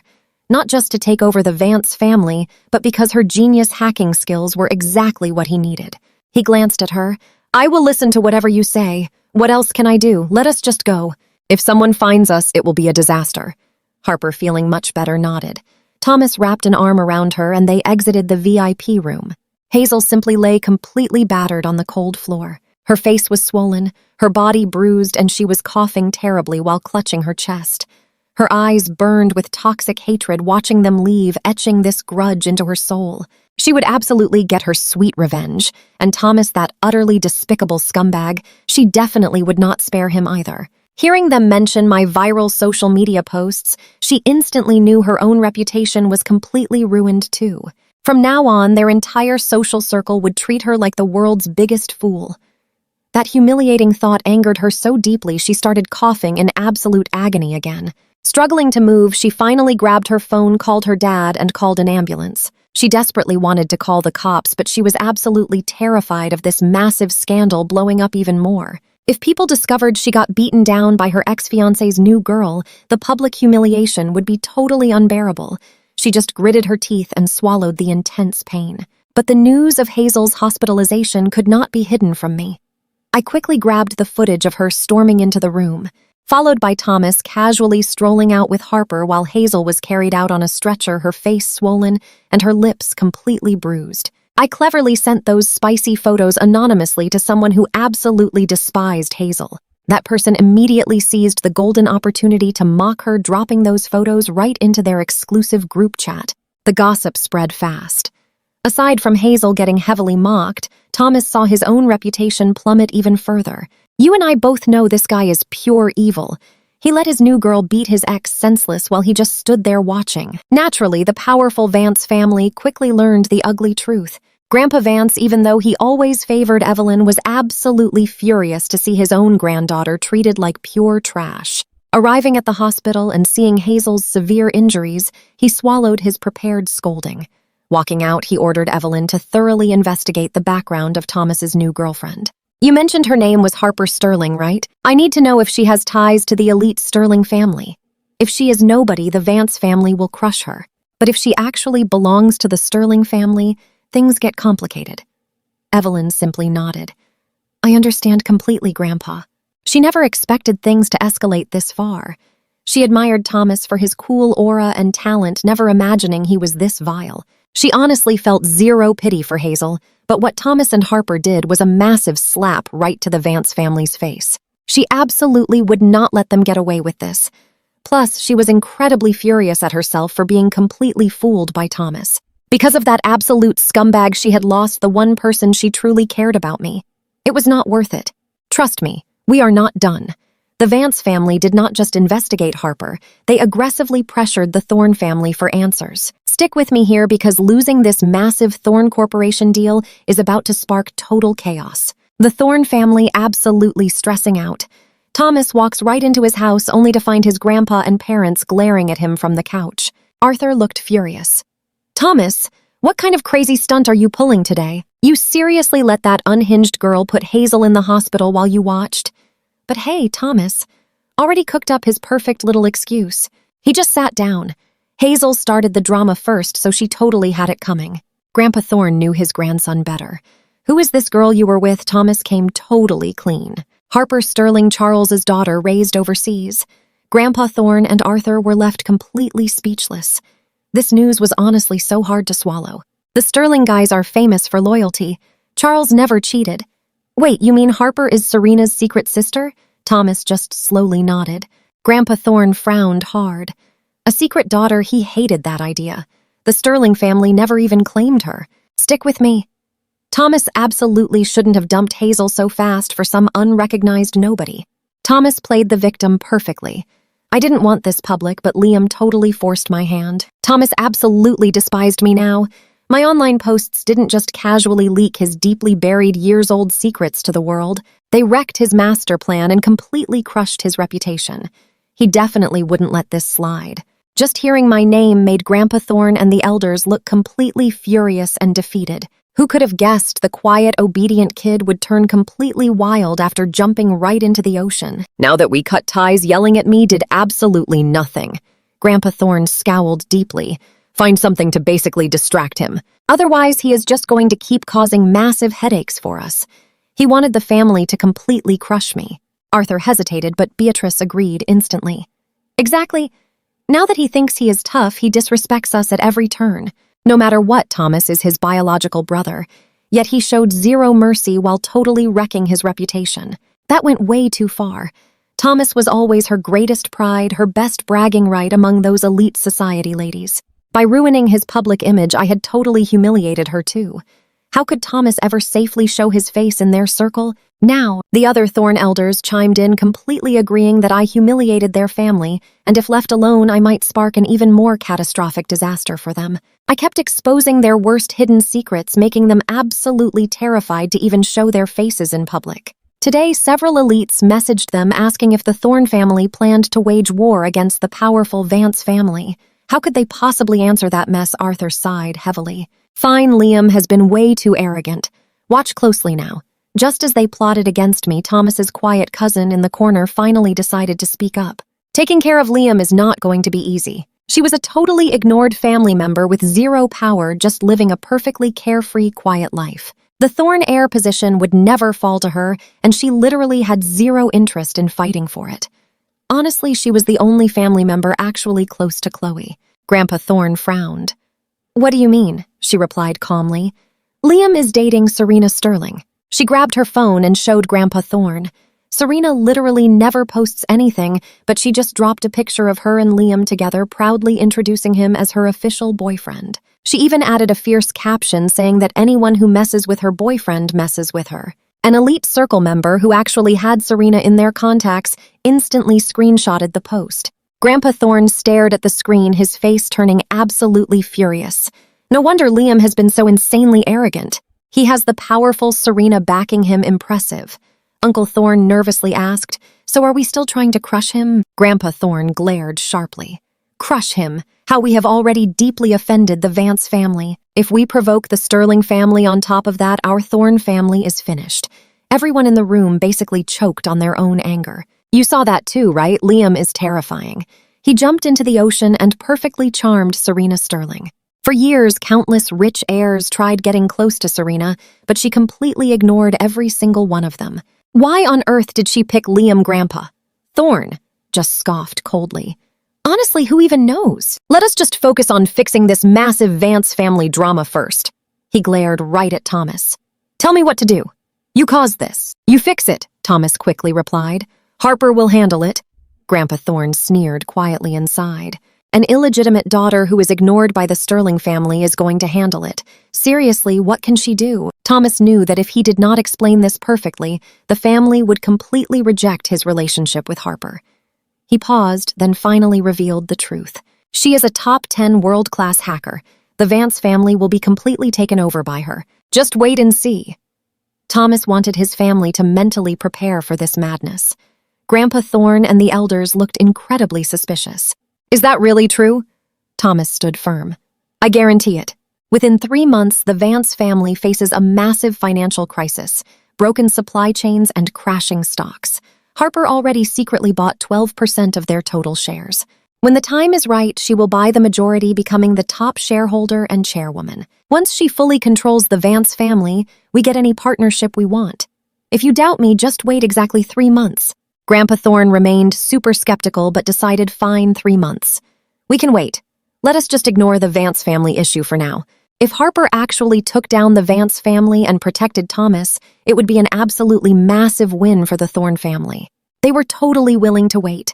Right now, the Thorne family hated the Vance family, and bowing their heads to apologize was just absolutely impossible. Thomas breathed a sigh. Wild right. I will share updates later, but this brings massive benefits for the Thorne family. I absolutely forbid a single word of this from leaking out anywhere. Nobody here was dumb. They all instantly promised to keep the big secret. Their mood toward Thomas flipped instantly, going right back to treating him like the golden boy again. Now pay attention here. Serena exposed the Harper and Thomas footage to her parents, and let me tell you, Charles Sterling was so incredibly mad he almost exploded. That awful jerk, completely shameless. Thank goodness I never even thought about bringing her into our family. If I actually did, the Sterling name would lose all its pride. I honestly paid for her entire lifestyle all these years. Whatever happens to her now means nothing to us. Honestly, he felt absolutely zero guilt or fatherly love toward this hidden child. She was just born from a trap. Once he found out Harper was secretly plotting to eliminate his real daughter, he entirely cut her off. Mrs. Sterling always found Harper's existence pretty awkward, but honestly, she never planned on going after her. Adult mistakes really should never be blamed on a completely innocent kid. Charles gave her a very nice life, and Mrs. Sterling looked the other way, but this girl actually tried to destroy her daughter and plotted against her husband. She absolutely was not going to tolerate this madness. She said coldly, "I am exposing Harper's real identity publicly and making the Sterling family's firm stance incredibly clear. Since she sneaked back into town, she clearly wants to claim her status publicly and force you to officially recognize her. With me around, she can keep dreaming about entering the Sterling household. I seriously have zero issues playing the bad guy here. Her daughter was her whole world. Do not even mention Harper harming her. I know what you're thinking, but if Charles defended Harper instant divorce, Charles obviously knew her temper and totally agreed. I will learn from the youth and post online too." He dropped a statement announcing Thomas's current lover was his own secret daughter. He briefly summarized that old tricky trap, explicitly stating his family refused to acknowledge Harper, adding that they honestly would not care if she succeeded or vanished entirely from now on. He asked his entire elite circle to never mention Harper's name to him again. He absolutely refused to listen or care anymore. Charles almost never posted online, so this epic update caused a massive shockwave across his circle. His contacts were super powerful elites. People who ignored the Thorne family drama before were now absolutely glued to the tea, Thomas Thorne and the hidden Sterling girl. It truly became a messy swamp of absolute filthy secrets. Everyone's impression of the Thorne heir basically tanked instantly. Everyone thought if Thomas eventually runs the Thorne Corporation, we seriously need to rethink making any future business partnerships with them. He actually forced his siblings to cut ties and run away. He totally cheated, tried to dump his fiancée, and then blamed his own little brother. He pushed his ex to attack his brother. A guy like that could seriously backstab anyone at any given second. Harper and Thomas found out fast. Harper read that post with blazing red eyes, violently smashing her phone to pieces. She absolutely despised her dad. She wanted to steal the Sterling Empire and drive him to complete ruin for revenge. Being publicly rejected and banned for Serena's sake was something she absolutely could not handle. This betrayal hurt worse than a knife. The Thorne family lacked Charles's direct contact info, but they definitely heard the wild rumors floating around town. Grandpa Thorne summoned Thomas furiously. "Look what you picked." The Sterlings officially announced they refuse to claim Harper and literally do not care if she even survives, and get this 30 minutes ago. Trust me, you're going to love this part. Charles just dropped his new will, leaving all his corporation shares and massive assets entirely to Serena. If Serena is gone first, all assets will just be donated to the state. Stick with me, even if the whole Sterling family is completely gone, Harper gets 0 pennies. The Sterlings were absolutely ruthless. He spoke straight up. "Honestly, Liam's talent for choosing allies is way better than yours." Thomas's face looked awful. He was totally betting on Harper seizing the Sterling Empire. Charles announcing this will publicly was a massive slap in her face. Not only was she rejected, she got explicitly cut out of every single inheritance. It was just incredibly harsh. He felt a huge surge of frustration but kept up a calm exterior. Even without the Sterlings, if she grabs the entire Vance family, it will be more than enough to truly thrive. Things have already reached this point. I just have to stand by her. Grandpa Thorne sighed. Just know what you are doing, but do not focus on romance and battles right now. Focus only on the new implant project. The end-of-year medical exhibition decides how far Thorne Corporation goes. Thomas nodded, completely left the study, and immediately called Harper, cutting to the chase. Your father just created a new will. Harper went totally quiet, then whispered, "I know. Stick with me here." She saw the post on an alt account, knowing he did it to protect Serena and target her. Would she confront him? Why, both were his daughters. She got 0, while Serena got absolutely everything. But her fierce pride kept her quiet. The resentment in her heart grew heavy. She paused, then boldly declared, "First, I'm taking the Vance family. And one day I'll grab the Sterling family, too." If legal inheritance was out, she'd use the exact same fierce tactics she used on the Vance family to crush the Sterlings. Thomas felt super relieved. Exactly. If the Sterlings won't hand it over, snatch it. Don't stress. Focus purely on aggressively targeting the Vance family right now. Harper completely agreed. But she definitely hid from Thomas that she currently couldn't touch the Vance family. Serena had built an insanely powerful firewall. Harper just couldn't smash through it yet. Before Mr. and Mrs. Sterling and Serena's devices were totally under her sneaky surveillance. But now she couldn't hack them at all. This made her perfectly certain that Serena hired a genius-level hacker far superior to her, and they were actively hunting her down. Watch closely. She felt an unshakable certainty that every move she and Thomas made was being secretly monitored. This intense anxiety pushed her right to the edge of madness. She exchanged a few basic words with Thomas on speakerphone, then quickly hung up. Harper poured her absolute all into trying to smash that firewall and strike the Vance family. But she and I temporarily hit a firm stalemate. Neither side made a single move. A whole month later, Serena didn't just prep the exact gear I requested. She actually imported several highly advanced biomedical equipment production lines. I officially joined the Sterling family's biopharmaceutical company, totally known as Little Sterling Corp., working as the general manager of the fresh R&D department. Since Serena held absolute control over the company, even if big shareholders and senior executives objected, they couldn't block her bold decision. I submitted our epic project proposal to Jing University, building a huge partnership between the school and Little Sterling Corp. To research the heart rehab device. Little Sterling Corp.'s massive pivot into biomedical engineering. Despite holding top-tier equipment and shiny production lines, we severely lacked talent. Serena and I couldn't tackle it alone. Aside from hunting down specialized pros, we desperately needed solid partnerships to finish this project before the year ended. Jing University cheerfully agreed to this partnership for 2 main reasons. First, the project held insane potential. If successful, it would save countless heart patients and wildly boost the university's global reputation. Second, the university deeply wanted long-term collaboration with Serena. Her imported equipment was way more advanced than the university's gear.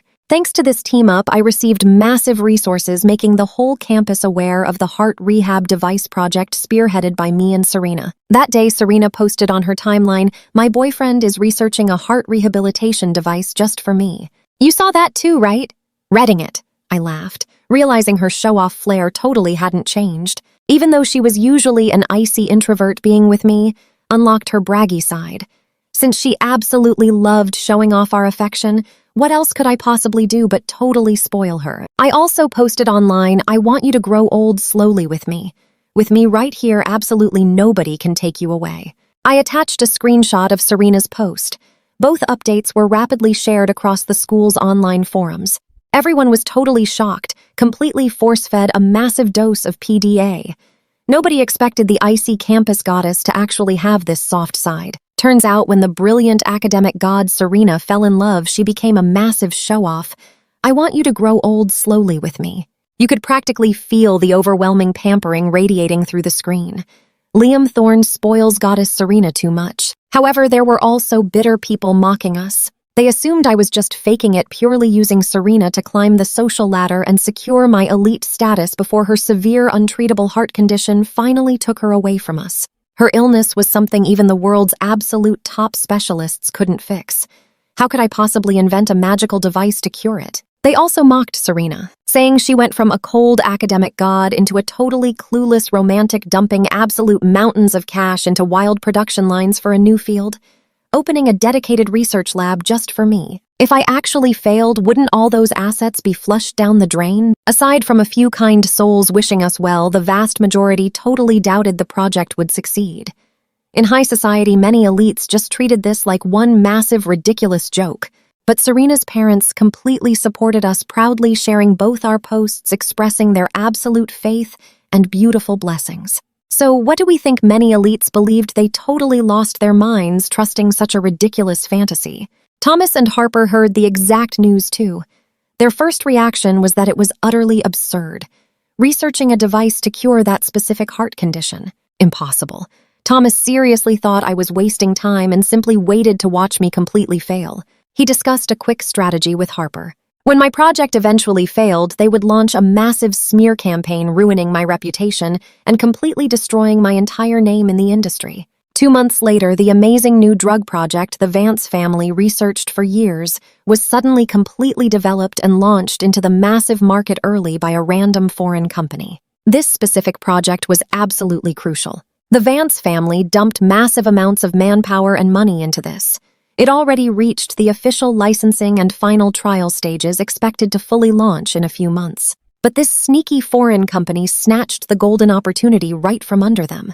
Their new drug had identical effects, making it totally impossible for the Vance family to produce theirs. Grandpa Vance seriously suspected the foreign company stole their formula but could not find the mole. Then the Vance family's core database completely crashed. Data sent out to other companies became deeply corrupted, causing a massive break in their supply chain. Watch closely. At this critical moment, the Thorne family suddenly pulled all their massive investment from their joint project with the Vance family. This absolutely shattered the Vance family's entire capital chain. Their stock totally crashed, pushing them straight to the brink of bankruptcy. Major and minor shareholders panicked, with many secretly selling off their shares. Harper seized this opportunity and ruthlessly bought up all the Vance family shares. I monitored the crazy situation the whole time and was slightly surprised when the Thorne family directly intervened to ruin the Vance family. On the surface, it definitely looked like payback for the Vance family canceling their partnership, but I easily guessed it was really to support Harper. Once Harper's shares totally exceeded the Vance family holdings, I anonymously sent Hazel Vance an email revealing Harper was secretly buying the shares and exposing her wild identity as a world top hacker. Inside the Vance family, besides Grandpa Vance, Hazel was definitely the most capable person fully equipped to fight Harper. The Vance family was in absolute utter chaos. Right after receiving the secret email, Hazel immediately reported to Grandpa Vance. You and I both knew this. They realized Harper was the ultimate mastermind, suspecting she sabotaged the drug formula and the core database. They barely stopped the massive share sell-off. Grandpa Vance quickly allied with several major shareholders, using every single resource and connection to stop Harper from taking more shares. The grueling struggle ended with Harper's epic victory. However, she didn't grab the massive percentage she originally planned, only surpassing the desperate Vance family by 3%. Still, Harper became the absolute largest shareholder. She injected massive capital to save the Vance family, allied with a bribed shareholder, and ruthlessly forced Grandpa Vance to officially step down as chairman. Harper shockingly stole the main chairman seat of the Vance family, causing an absolute massive earthquake in the elite circle. Vance Corporation was definitely not a small company. For her to magically achieve this without any support from the Sterling family, she truly proved the absolutely terrifying potential of a completely unacknowledged daughter. Right upon taking power, the very first thing Harper did was partner with Thorne Corporation for their brand new implant project, supplying them with all the Vance family's core technology at dirt cheap, basically giving it away for free. This wild decision sparked massive outrage from the Vance family and many shareholders. Harper simply threatened everyone. If they disagreed, she would withdraw all her capital and dump her shares, letting Vance Corporation instantly go completely bankrupt. Seeing she was incredibly serious, they realized she was an absolute psychopath and had to quickly concede to save the company. Can you believe it? The Vance family completely backed down, making the Thorne family the ultimate winner. Stick with me. Thomas's elite popularity magically skyrocketed once again. Months later, Thomas proudly guided Thorne Corporation's top researchers to perfectly finish their shiny new medical implant device. They enthusiastically submitted trial papers and kicked off a wildly huge online campaign. Endless articles bragged that Thorne Corporation would absolutely snatch the fancy new achievement trophy at the massive International Medical Equipment Exhibition in exactly 2 months. They even purposely mocked my epic project, loudly laughing. Didn't he promise to invent a magical heart cure? Now pay attention. They joked, why so quiet, just all talk, zero action. Then Harper sneakily found out I was actually building a rival implant device. Pushed by Thomas, she paid massive armies of online trolls to spread wild rumors that I completely swiped Thorne Corporation's brilliant designs for my identical project, falsely yelling about blatant, shameless plagiarism. They aggressively listed my old university and Thorn Corporation victories, dramatically accusing me of total academic fraud and basically stealing brilliant ideas from other innocent people. Come along with me, zero real proof yet, those trolls manipulated everyone flawlessly. Tons of angry experts loudly demanded answers, screaming for Jing University to launch a massive investigation. They fiercely claimed that if I plagiarized, I deserved expulsion and a permanent ban from the medical world. Jing University students got totally riled up protesting for a strict, absolutely fair school investigation. A few amazing people actually defended me loudly, pointing out my consistent top 3 biomedical engineering rank and the awesome physical therapy device I co-developed. But honestly, their loyal voices just got completely crushed under this massive tsunami of angry criticism. Haters ruthlessly mocked me, claiming the heart device invention failed. They said I was playing dead, totally terrified to even post a reply. Using Harper's fake accounts, an angry mob flooded my Weibo with vicious insults. Lately, I just stayed completely hidden inside the little Sterling Corporation research lab. Hearing her assistant's troubling report, Serena immediately tracked me down, frowning super deeply. Harper and Thomas are obviously trying to smear you, need me to handle things. Those two act like absolute sewer rats, only knowing how to play dirty. I just smiled calmly. I totally predicted this move. Let those annoying clowns jump around for a while. Now pay attention, the higher they jump, the harder they crash. In my past life, Harper and Thomas ruined me using this exact same dirty playbook. They spread nasty rumors, making the public believe I was a massive plagiarist and academic fraud. At the massive international medical exhibition, when our implant device actually won, Thomas completely stole the chief creator title. Thorn Corporation unfairly erased every single one of my massive contributions. I was furious, causing a massive scene. But Harper used hacking skills to forge evidence, bribed original whistleblowers, and presented completely fake but irrefutable proof. Despite my absolute denials, I got branded a total fraud, expelled from university, and unfairly forced completely out of the medical industry forever.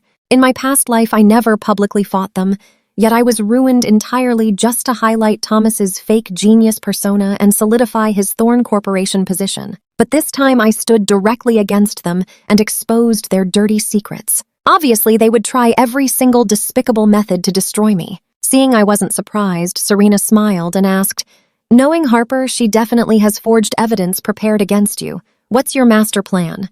I just smirked. She prepared evidence and so did I. She uses fakes. I'm using the actual real deal. When the perfect moment arrives, they will choke on their own consequences. This time, both will get permanently blacklisted from the entire medical industry. Serena instantly felt super reassured. "Then we completely ignore them for now," she added. "I already filed the 2 technical patents in secret. Our projects officially entered the clinical trial phase and all vital data is actively being recorded right now." I nodded. Thanks to epic hacking skills and clever digital camouflage, those fools actually thought I produced 0 real results this whole time. Actually, though, the epic new implant device was fully developed 3 months ago, leaving my entire brilliant project team in total awe. Last month, the heart rehabilitation device showed amazing results with several prototypes currently undergoing intense clinical trials. Plus, my rehabilitation serum became a massive success, currently working perfectly alongside the device during trials. Harper and Thomas remained absolutely clueless about this game-changing secret weapon of mine. I smiled softly. "You and I will definitely shatter their tiny reality." I paused. I couldn't let them smear me freely today. Grabbing my phone, I confidently posted an update straight onto my personal Weibo timeline. "An honest person fears 0 rumors. If you truly want to take me down, you better bring out some actual hard evidence first. Without proof, stop jumping around like basic circus clowns. The upcoming medical equipment exhibition will finally reveal the absolute truth."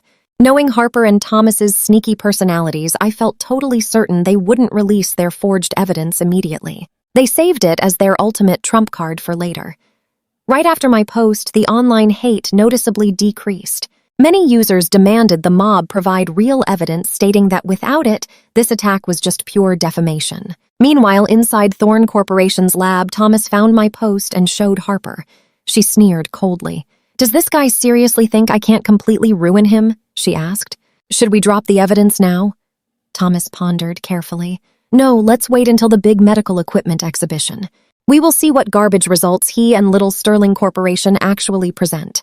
Releasing proof too early ruins the fatal blow.